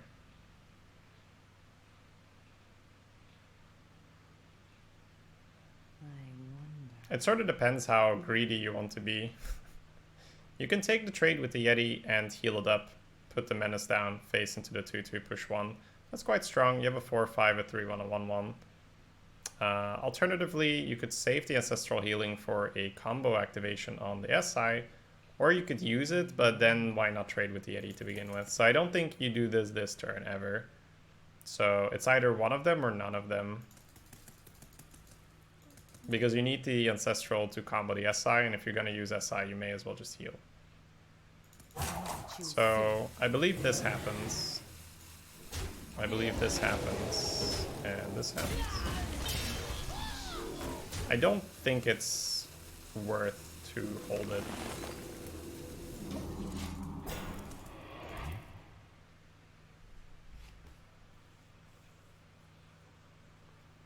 We have Sprint in the hands. We should not be too worried about value right now.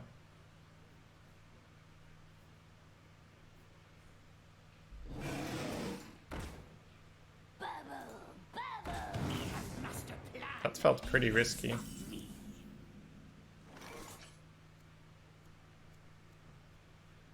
I think I might just eat that, keep pushing.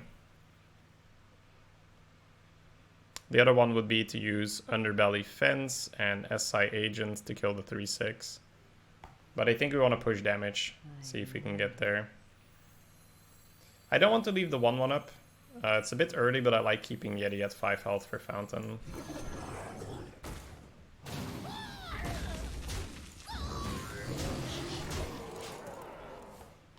There is a world where we kill him pre-fountain, but probably not happening. We'll see.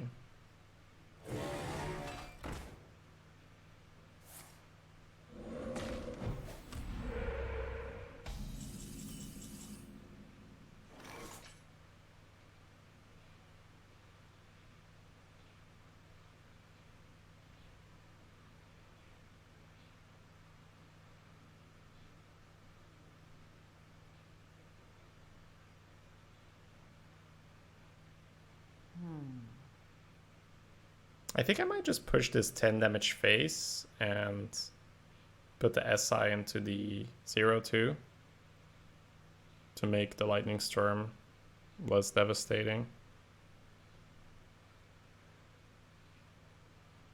I don't think killing this Yeti improves things enough for us.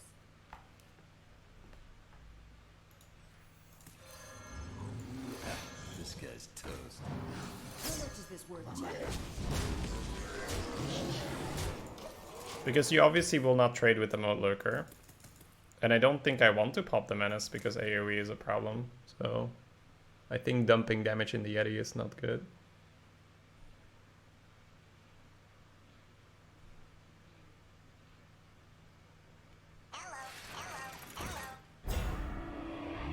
Neutron here to slow us down. That doesn't look like it's nearly enough. And it is not. Shaman dead before Fountain. Feels okay, man. Here we go. He's like, damn, he noticed.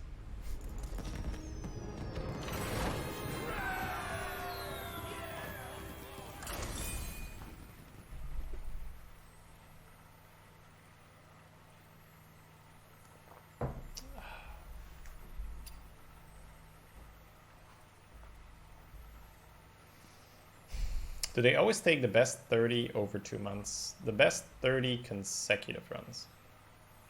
So they have to be in a row. Yeah, I don't think there's many games where you beat multiple AoEs into fountains, so I usually don't assume they have multiple AoEs. None can escape my fury.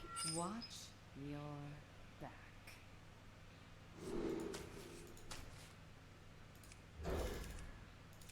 Some rogue versus rogue. This is probably where we're gonna start feeling the iffy late game, right? The raider, the lurker, the sprint.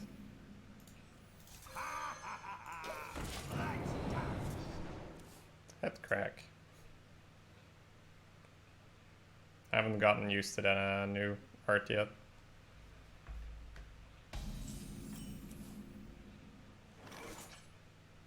A tango?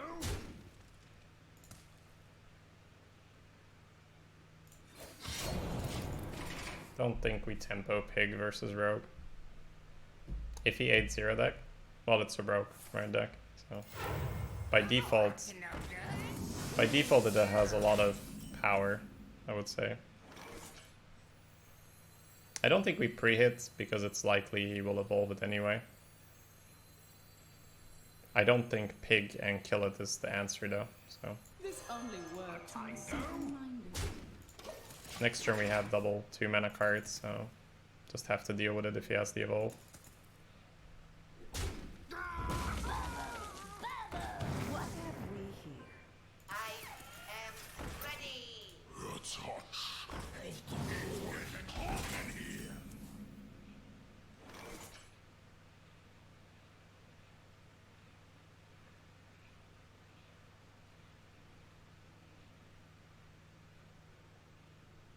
It's a bit unfortunate that it doesn't look like we'll be able to use this Henge Clan Hawk to great effect. I wonder.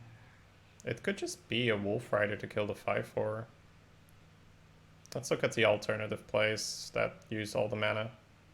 If we go for the pig and the Henge Clan, what will we do?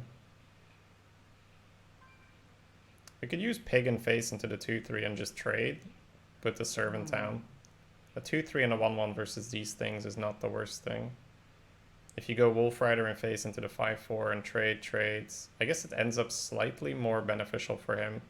So We're probably better off making the trade after taking the damage here. So it is better to spend all the mana, but barely. Here we go.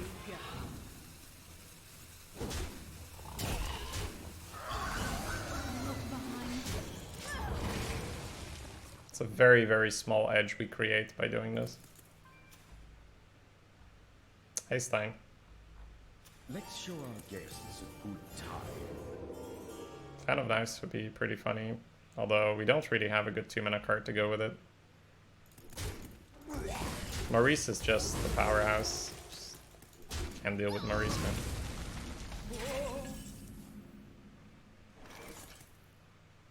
Crusader sort of forces the dagger out of him, or forces the Maurice trade.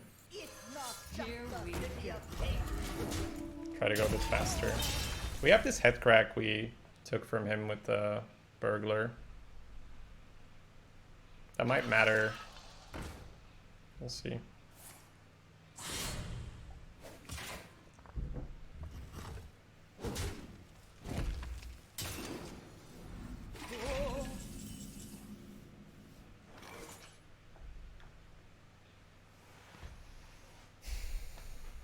The instinct here would be to play the Buccaneer and the SI agent, clearing the 1-1 and the 2-2, pushing 5 face first and hoping that the bomb doesn't land on your 5-4. You could go for a 50-50 on the Buccaneer. We could also make it 66% Buccaneer and SI and not your 5-4. I think we are probably fine with the 66%er rather than the 50-50 that it's really good.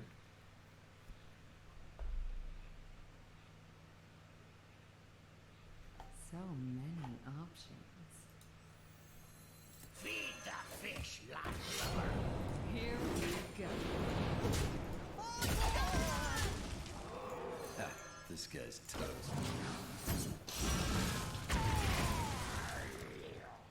That is about as good as that could have gone. Or as well as that could have gone? Not sure.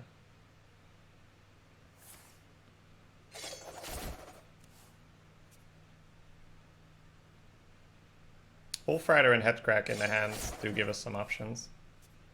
Ooh, wow, we're gonna connect for 5 again. Our chances just went up by a ton.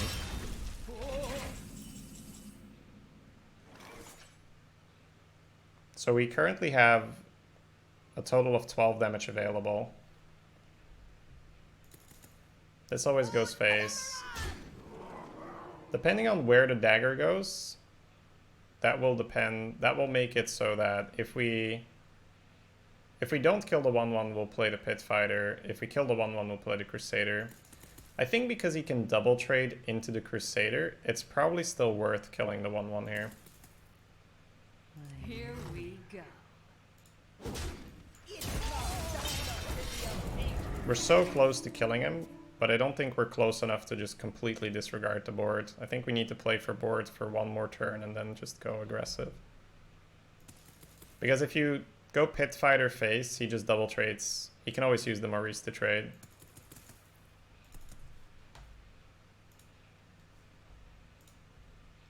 Think. I'm trying, chat. I'm trying. It will happen. Let me get the thing up again. Sabotage. Quite nasty. Autograph? I suppose. This feels like we have to go Pit Fighter, Wolf Rider. This is the last turn before Shovel Fists can access this. But it's not too pretty. You're in trouble now. You could have also gone for Head Crack.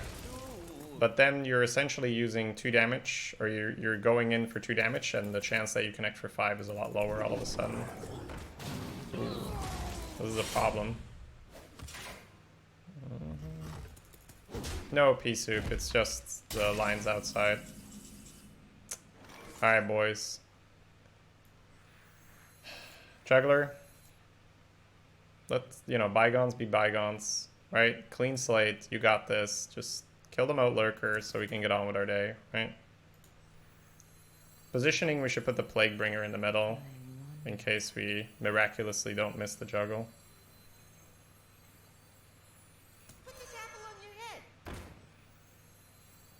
Dun dun dun dun dun dun dun dun dun dun dun dun dun dun dun dun.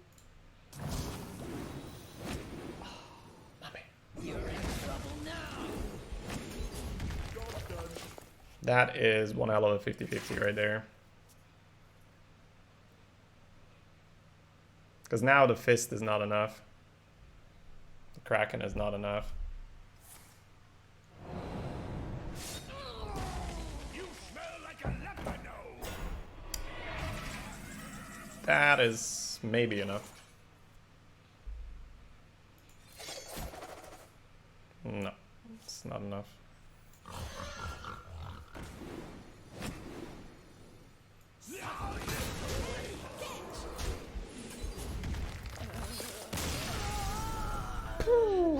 He had quite the explosive turn after his miscreants with the evolve, and that was probably as high tempo as it could have been for him. He turned his miscreant into a 4-drop, and then he got an extra 2-drop for 1 mana. So, good. Good, good, good. The RNG is with you today. We'll refer you to some previous juggles.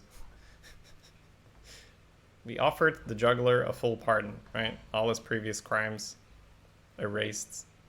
He just needed to work with us here. He took it. Right.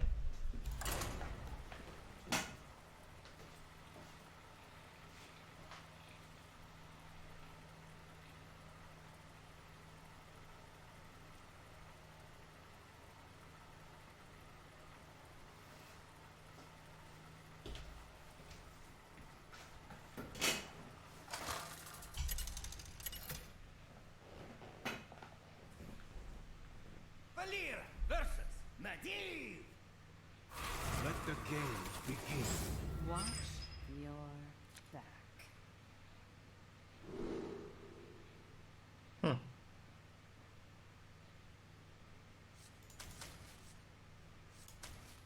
I don't think there's a room for Servant. We're gonna go Buccaneer, Coin, Dagger. We want a 3-drop. The alternative would be to go Coin, Servant into Piggy into Buccaneer, Dagger, which is pretty high tempo. But that makes him ping on 4 instead of on 3. So I like the Buccaneer, Coin, Dagger play more.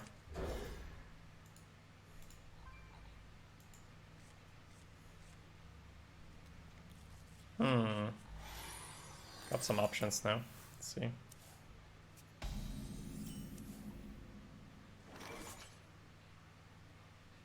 Alright, so I'm aware that we're lagging, guys. There's not much I can do about it, I'm sorry. This doesn't feel like a Coin Dagger Barber at all.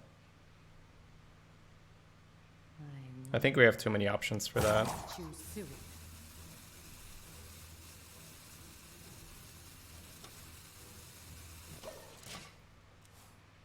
But this is why Rogue is quite difficult. It's strong, but there's a lot of options.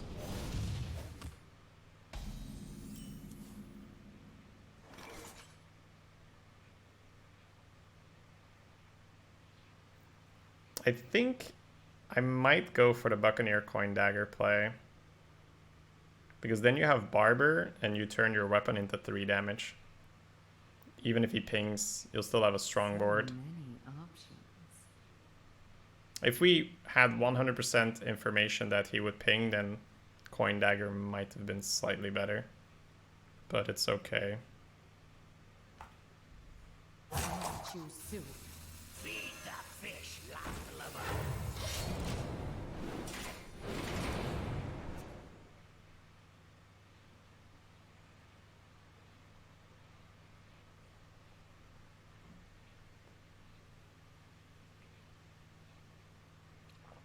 I don't imagine it will be Raven. It would have to be a 3 health 2-drop, a 3-drop. So he might have Raven in the hand and he's like, that's just silly, I should ping here.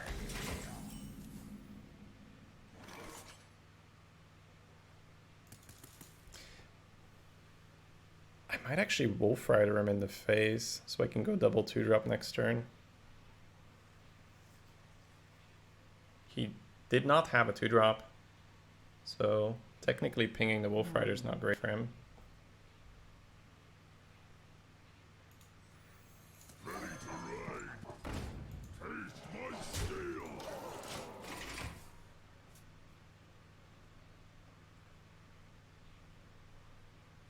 He might have drawn a 2-drop, but it would have to be one of these cards. Sweet. So we exchanged our turn 3 for his turn 4, and we got 3 phase damage out of it as well.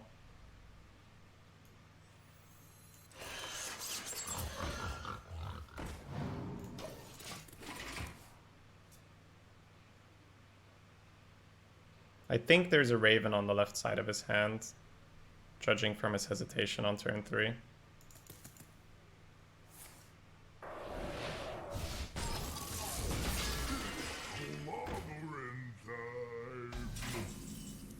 Wow. That was not the play, my dear mage. That was not the play. He should have played that on turn 3, 100%. Ooh. Well, that's good for us. That's good for us. So we're very likely to use Bomb Lubber here. The question now is, are we going to use our face? Because we have Valdir Raider in our hand. I don't think we use it yet, because even on the Valdir Raider turn, we can still hit and then redagger. So turn 6, we can use one of our charges, and then we'll have a 3-1 weapon. And then turn 7, we can use the second one. So we're not under pressure to use it yet.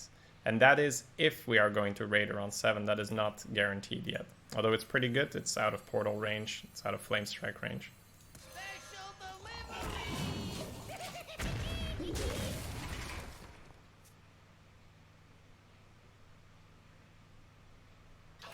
Yes, Gusho. These are to block out blue light. Alright, I'm gonna focus on the game, guys.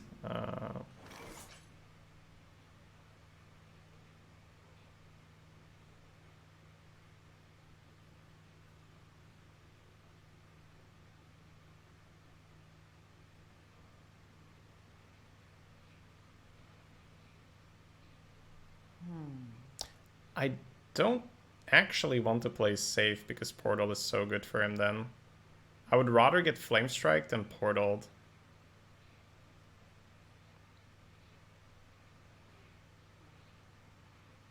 I think I will be using SI this turn.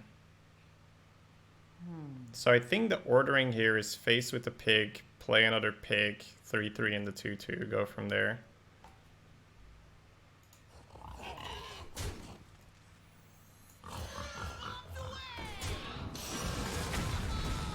And then we can use SI trade, push 3. It's probably worth it. It's 1 extra face and 4 less face for us.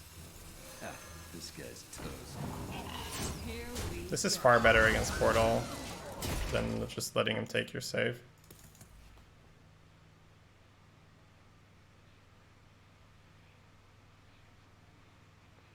But the 4-4 is so much better, Moloch. Right? Well, I guess it's not that much better. If I have a backstab in my hand, it's worse. And it's pretty fair to assume that at 9-0 I could have a backstab. So I guess the Ogre is a fair consideration for backstab.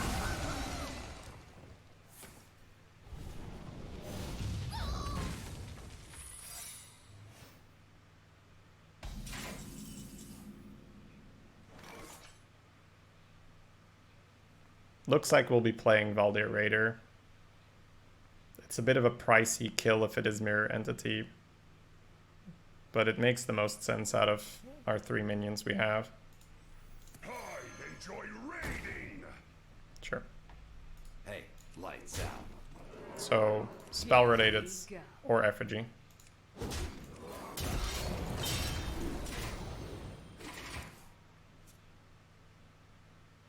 So this Fan of Knives cannot be relied upon yet.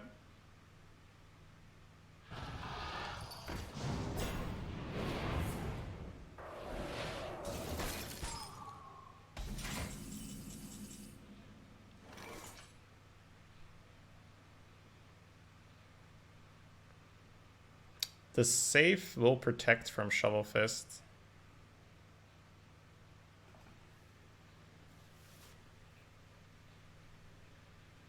Because right now he wants to use Shovel Fist to kill our 8-8. Is a pre-hit into the 5-6 a smart idea or not? Probably not. It's 5 damage and it's not reliable. You could pre-hit with the 3-2 to prevent trade Conjures Calling. That could be smart. If you pre-hit with the 3-2 and he then goes Shovel Fist into the 4-5, 5-3 into your 0-5, Buccaneer Dagger Fan could kill it.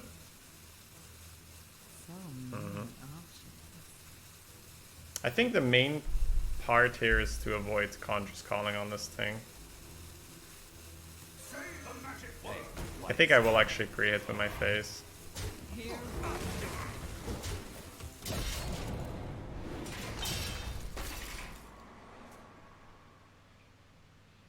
This is mainly for Shovel Fist. If he Shovel Fists the 4-5, it gets weird. This works too. Now I have Buccaneer to kill the 5-2 without having to rely upon Fan. That's a nice draw as well. Is a Secret Vape? No, it's Effigy, Counterspell, or Spellbender. So Effigy will be tested this turn.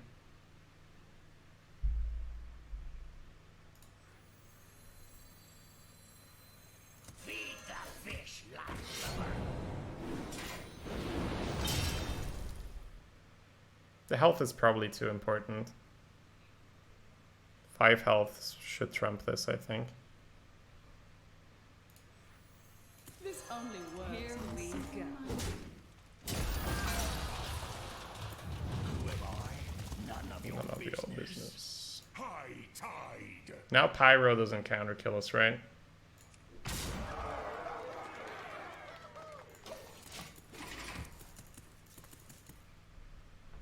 So now Kraken and Shovel Fist are not enough. No, he can Shovel Fist the 10-9. Shovel Fist is enough.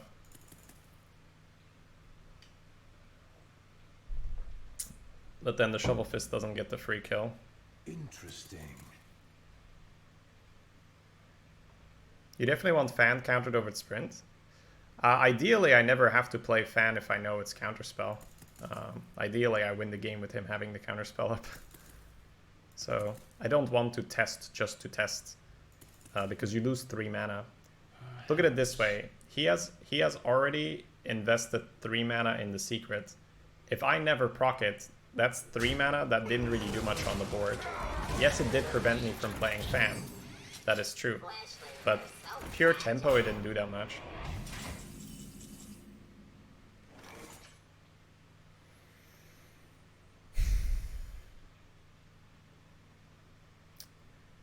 At least one Fan of Knives is useful here, right?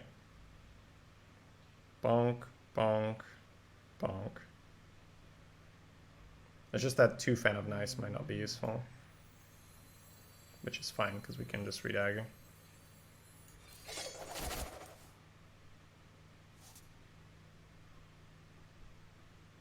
Here we go. Should go in here to prevent more healing. Look behind you. We're gonna have a 4-1 and a Divine Shields. It's gonna be pretty annoying to deal with. So she healed for 7. That's pretty sweet, right? That's like the heal bot, but she's not understated.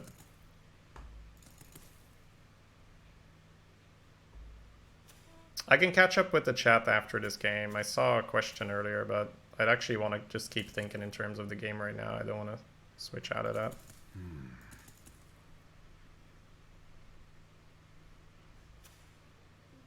I think we can rule out a Shovel Fist. That turn, it was a pretty clean Shovel Fist.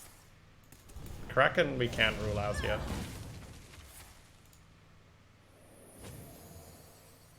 Oof. Tazdingo! Yes. Ready, sir.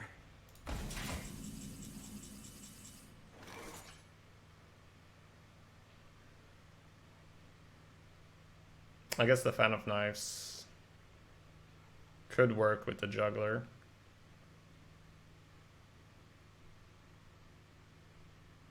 Should probably give that a go.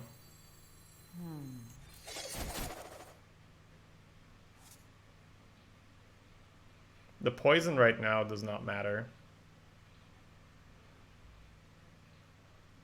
For Dalaran!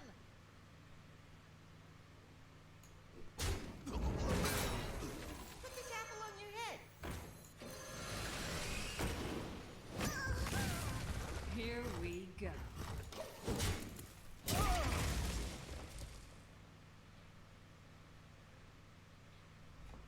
This is where we start to feel the lack of scribes, or just in general good late game to push with.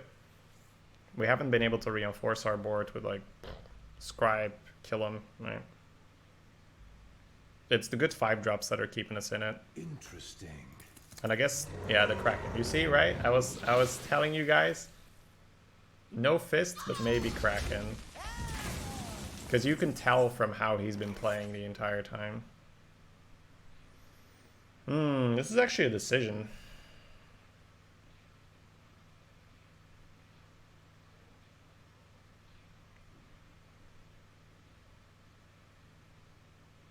So first of all, what could I draw here to play this particular turn? That would be nice. I feel like we actually draw. I think we have him on the defense, right?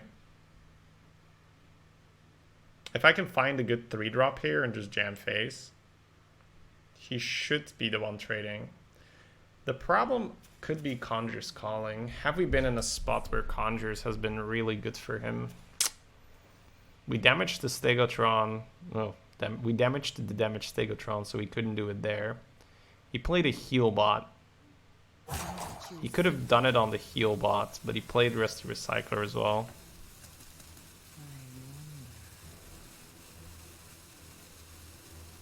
I'm actually gonna kill it. Yeah. I'm not entirely convinced there's no calling. If I was entirely convinced there's no calling, yeah. He had Khadgar? No, Khadgar was random. It was generated by unexpected results. Also, I don't think having a Khadgar is like a hard read. Oh, he's got Conjures, because then he still needs to have it in his hand. I can't tell you if he would have conjured the heal bot. The Rusty Recycler was pretty safe there. I think I would have tried. I think I would have tried for conjures if I were him. Okay. So now he's got a mage minion in his hand, right? Or was that the water alley? I think it's a random mage minion right now in his hand. Yeah. None of these were generated. So it's okay, but I think we went with the line that doesn't sprint. So we just either we sprint now and really hope for a 3-drop, or we go with the Yeti guaranteed stats. The chance to not hit a playable card is pretty low though. And we can get reach out of it. Yeah, we should probably sprint now. Yeah, we got probably the better one, which is the Crusader.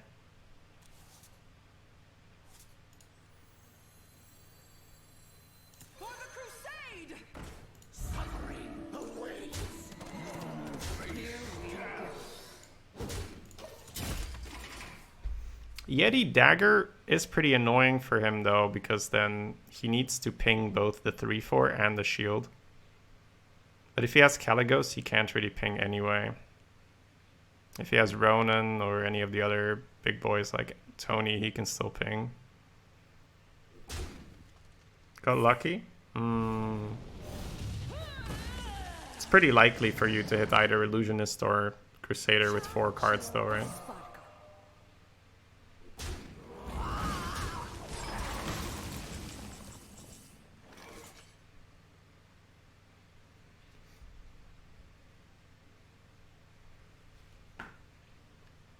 Taking out the 1/1 has its advantages here. Redaggering doesn't seem to be that important. Moat Lurker seems pretty bad.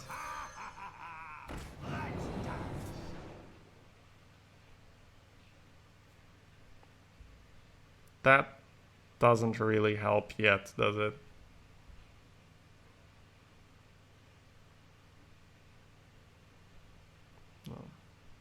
So how does he kill everything after we stab the 1/1? The kill on the Yeti is expensive on this board. That's good. It's going to require 2 hits. And then the Menace is just a nightmare with the Chemist at the ready. So hopefully we're good. Here we go.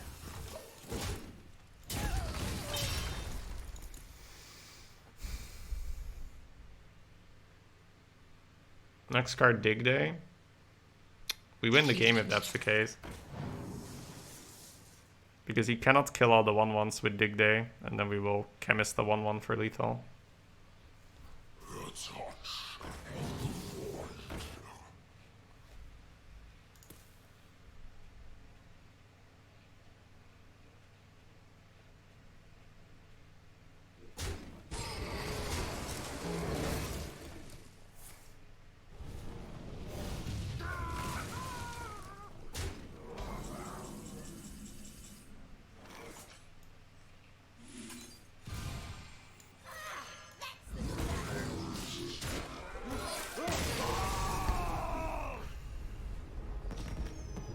Yeah, we're really having to pay attention in these matches.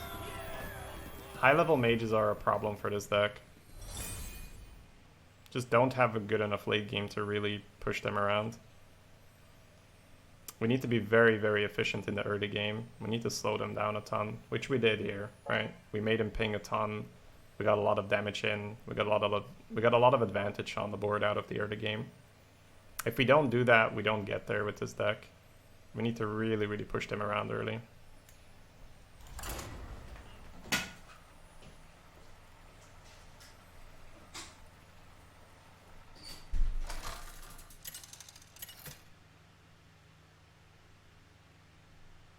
Valera versus Uther.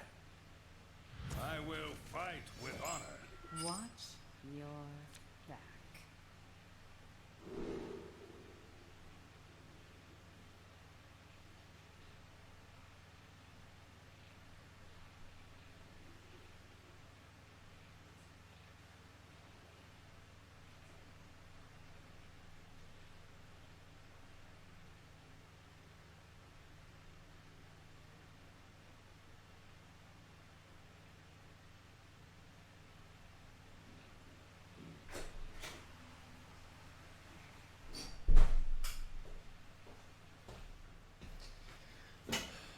Ooh, Paladin.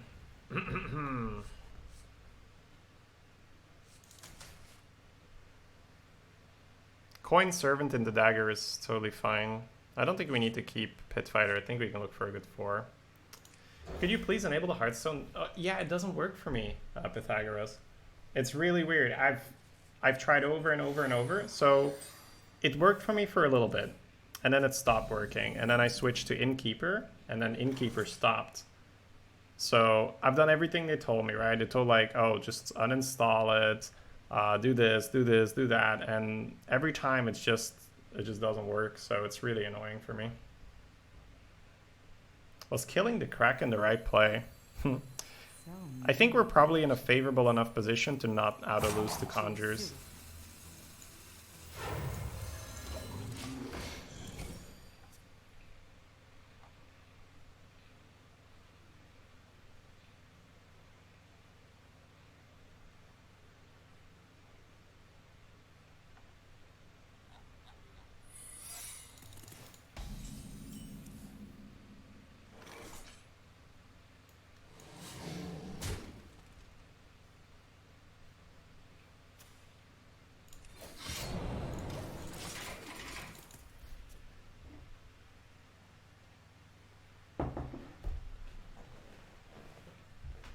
Follow the rules.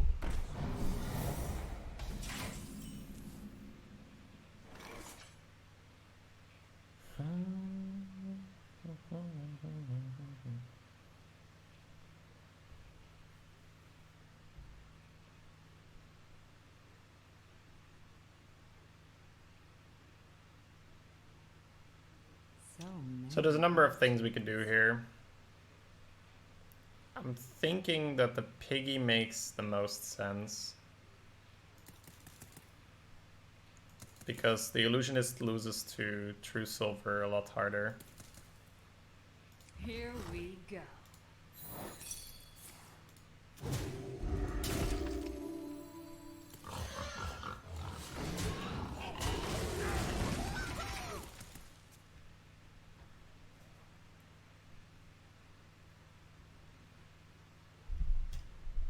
Nothing technical is ever easy, cat and dog. It's always like, why doesn't it work? It's my experience, at least. So if you pre-hit it, next turn you could Illusionist Redagger, kill it off, but ugh. That's 15 damage if he smarks, which he should. Well, no, it's 10 damage, but still. That's still a Pyroblast.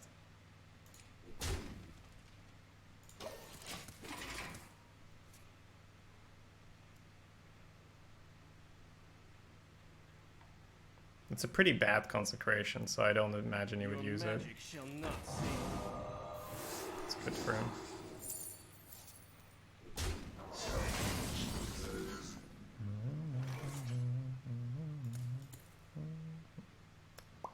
He didn't go face though, that's something. Seems like a weird play with the Fortune. I guess he wants to protect this, that makes sense. Yeah.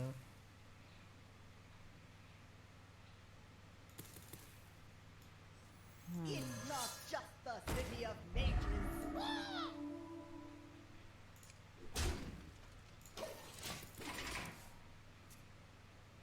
I don't love our position at all here. We need a little bit more flex, right? SI, Barber, Buccaneer, something to increase some damage.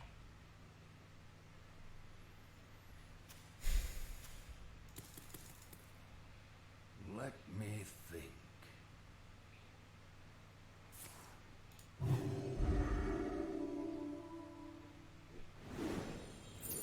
What? Holy trading. I'm a fan. I don't know about you guys, but I'm a fan.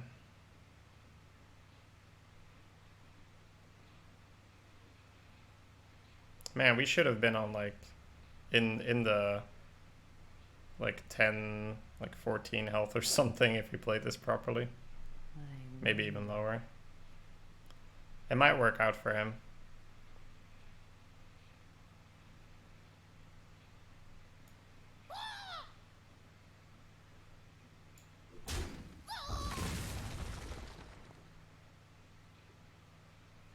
The Redagger is pretty powerful here.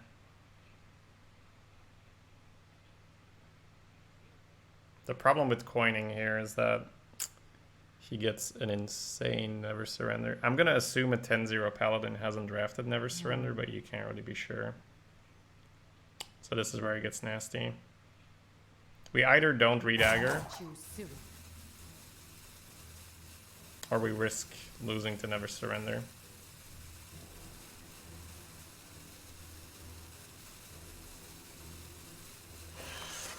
I don't think I want to risk it. I don't know what I'm doing, by the way. This is so dumb. This only works on the simple. I gotta close the chat. I'm so sorry, guys. We might still get there, but thinking about too many other things. Alright. You have to just forget about that. If you ever make such a potato play, the worst thing you can do is think about, oh, we could have had this, we could have had that. Just gotta move on and pretend it didn't happen. Protocol 7 engaged.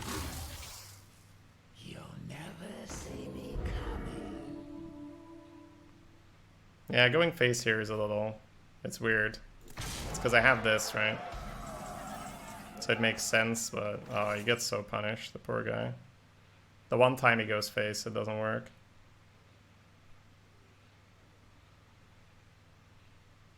I'm just baiting him into misplaying, guys.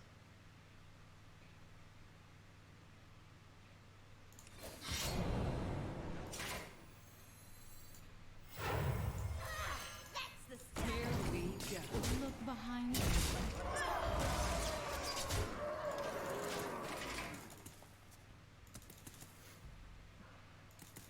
Let's see if we get there. We probably shouldn't We based must on cleanse the sun well. our misplay, but can always get away with it. Ace. Yeah, this is where the second Violet punish is super hard.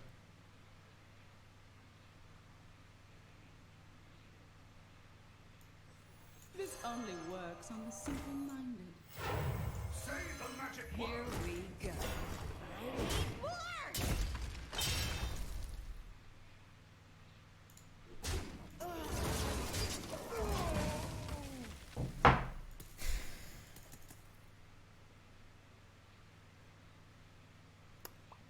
Let's negotiate. You can see. Reporting for duty. That could be a problem. Acquisition. It was so fitting if he gets burned and kills me because of it. Okay. An extra card, right? That's still useful, but nowhere near as bad as a random spell could be.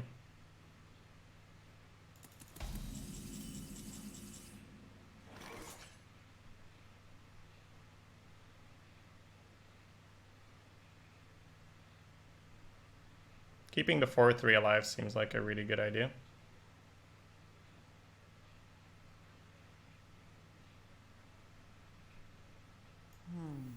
I enjoy raiding. Here we go. I need more! Look behind you.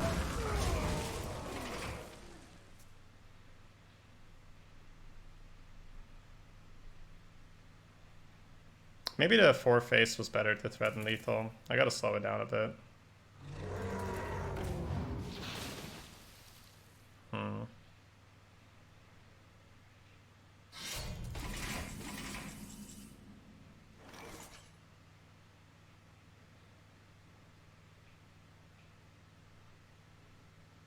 I think I'm 1 off, right?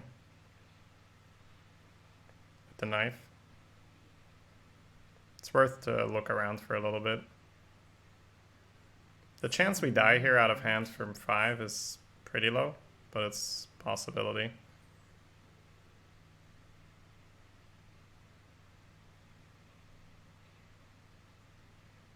I don't think you sprint here. I think the Moat Lurker is better. So we got 15 right now. The Redagger will put us to 17, and then the Juggle will be 18. So 1 off, yeah. Yeah, I didn't play this game very well at all, besides from the obvious potato play. I should have pushed damage here to threaten lethal. I was on autopilot just defending. Leaving the 1-1 up can be awkward, but not in this case. Must choose soon. Put this apple on your head. Here we go. Oh well. If he has us, he has us, and then we deserve the loss, right? We made a pretty big mistake. Cost us 8 health. If he doesn't have us, that's cool. I'll take it. You take a snowball. Gets the Kraken, but it's not enough. Well played. Well played. He's pretty generous with that well played. Reporting for duty.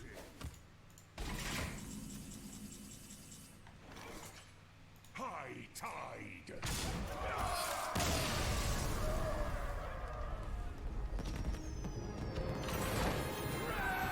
Alright, let's take a moment.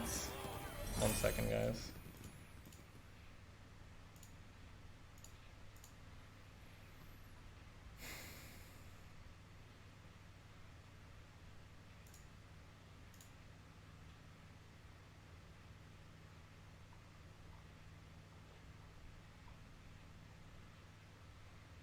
Let me catch up on the chat. Always chat's fault? No. But the way I look at it is the easiest thing for me to start playing better is to just think about the game rather than think about the game and answering questions.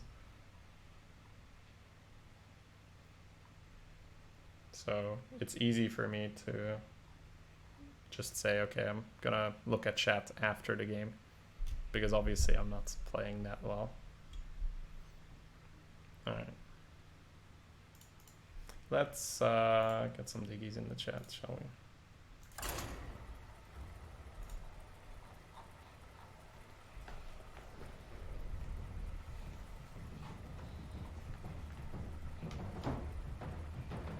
Needs more warrior. I think you'll be hard pressed to find someone who played more warrior than me in the last few months, the last month or so.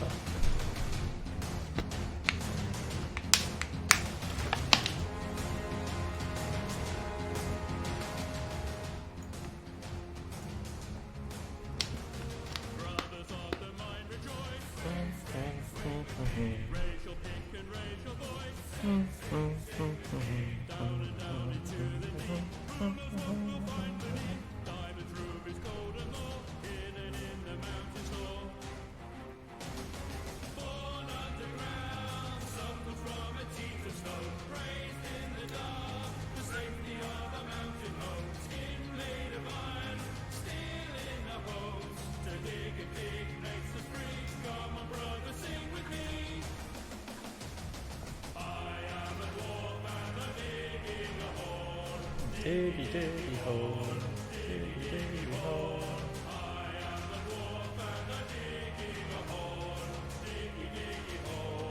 Oh, we got a friend invite.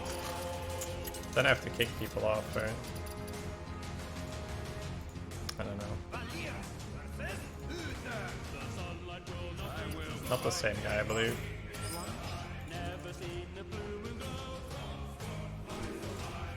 Shredder, yes or no? You have a Yeti, and you have a Yeti.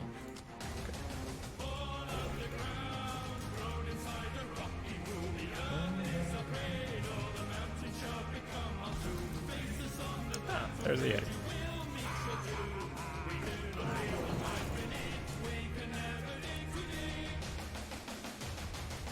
Probably won't see play, unless we run out of cards.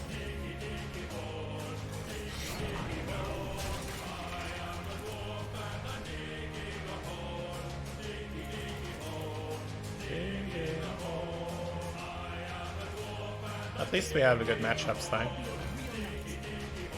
Coin dude, skater bot. He's just a skater bot with the hands.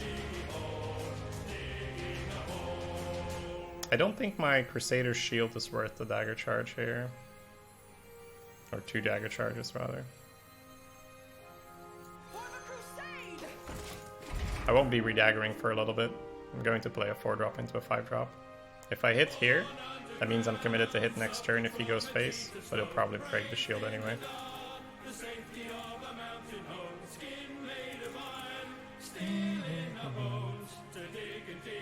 And against the paladin, the dagger is always useful.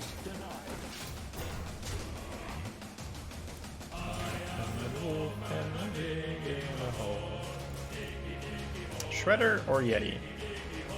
Or Plaguebringer? Probably not Plaguebringer. Normally I would play Yeti, but our opponent has the option to coin a War Gear, which would be very good against our Yeti. And only just good against Shredder. So we'll go ahead and play the Shredder. Now I will pre-hit. This seems like it will be worth it.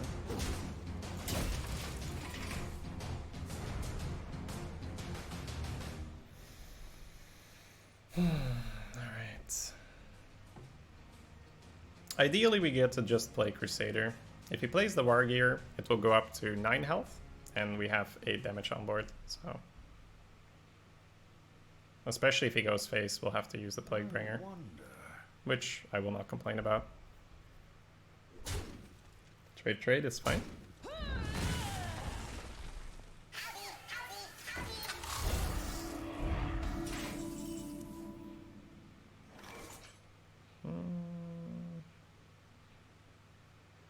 I do not feel the need to use the Plaguebringer here. I think just putting another Divine Shield on board, playing our own Dalaran and breaking his bubble will be good. Next turn we can play the Yeti and Dagger or the Plaguebringer and Dagger. Probably Yeti and Dagger after he free kills the Shredder. Here we go. We keep being annoying because Magnetic isn't so good if your opponent just has a fat Divine Shield on board. So yeah, you can War Gear it, but there's still a 5/4 that's just gonna go in for free. And then if he goes face, there's a super punish with the Plaguebringer. So I think that one's copyrighted. So if I want to use the run for YouTube Misa, I can't. We play it from time to time though, because I do enjoy the version myself. It's quite fun. I don't think this works on Divine Shields, right? No. Coin, Murgle. Reporting for duty. It's a pretty good one.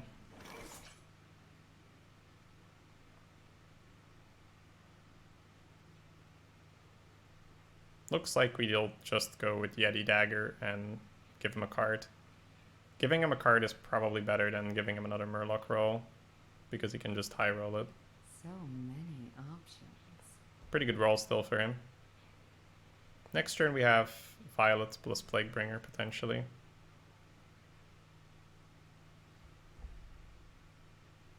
This is the first turn where buffs are going to be pretty awkward. We won't have a Divine Shield on board. So a buff on the 2/5 like a Seal of Champions will be weird.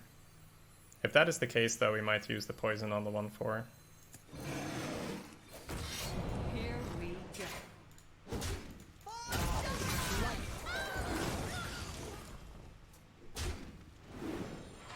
So that is the expectation on this turn. He could also just Scribe, and then the 2/5 won't do anything. That's, I guess, my two bets. Scribe or Seal of Champions. Scribe will, funny enough, probably be more annoying than Seal of Champions. Because that's what Scribes do.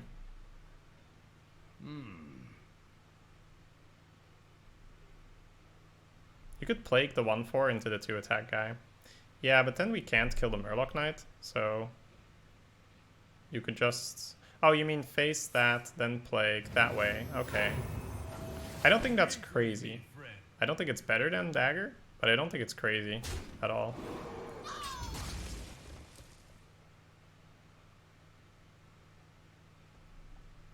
He didn't play that much stuff yet. Yeah, it's mainly because we're a rogue. We're just daggering his Divine Shield and stuff. The Anoyo module is pretty good. Reporting for duty. So Dr. Stein is also a fan of the other play. Understandable.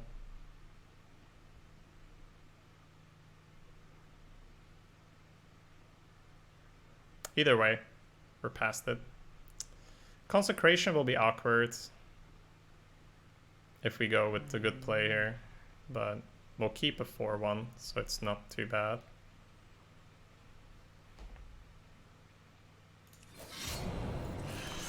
This only works on the simple mind. Here we go.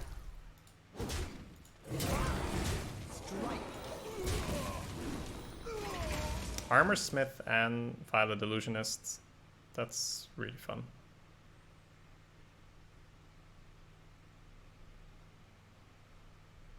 What do you mean better than Dagger? Well, for one, you are investing the Plaguebringer. It's not Consecration, at least.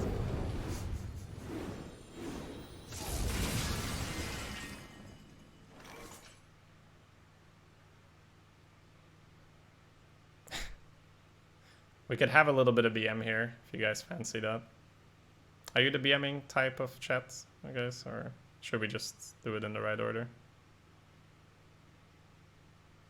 I wonder. To arms, men!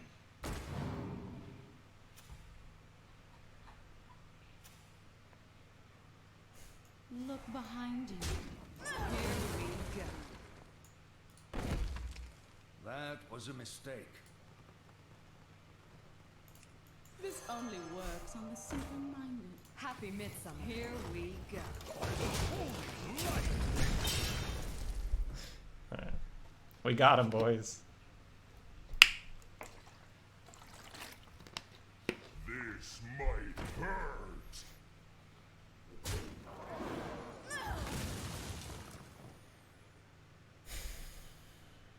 That's a pretty big deal here. I'm not sure what's correct for him most of the time. Well, in this case, that ended up pretty bad.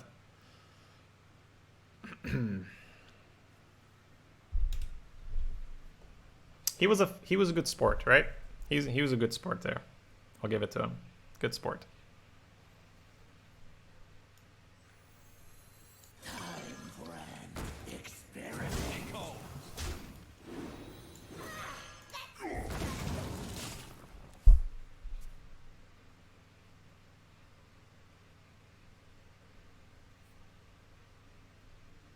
That was cool of him, right?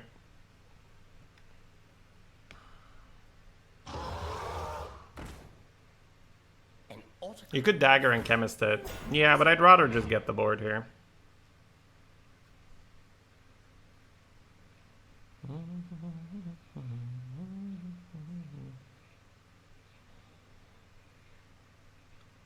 Looks like sprint is going to be playable next turn.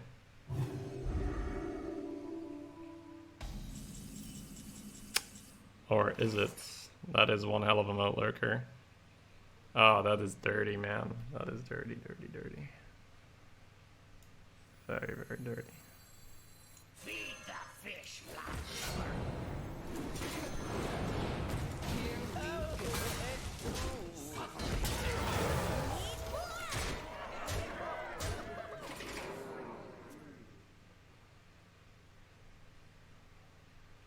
The Geddon would have been really, really good if we didn't have that one minion that survived.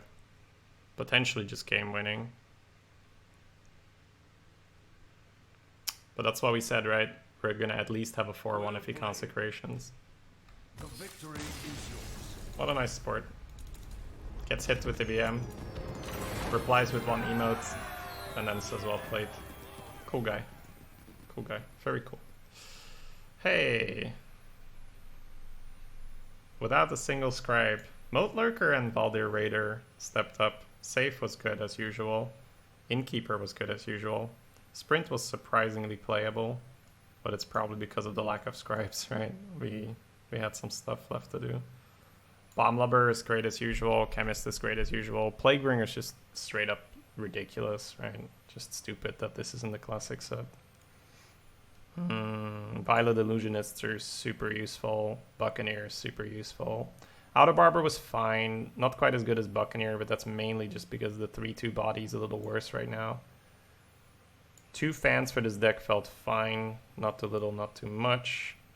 Yeah, pretty balanced deck in terms of it's got what you want. The only thing that could make it better was just make the late game a bit more premium. Overall, very good deck, yeah. Oh, and the juggler did step up really big in one game.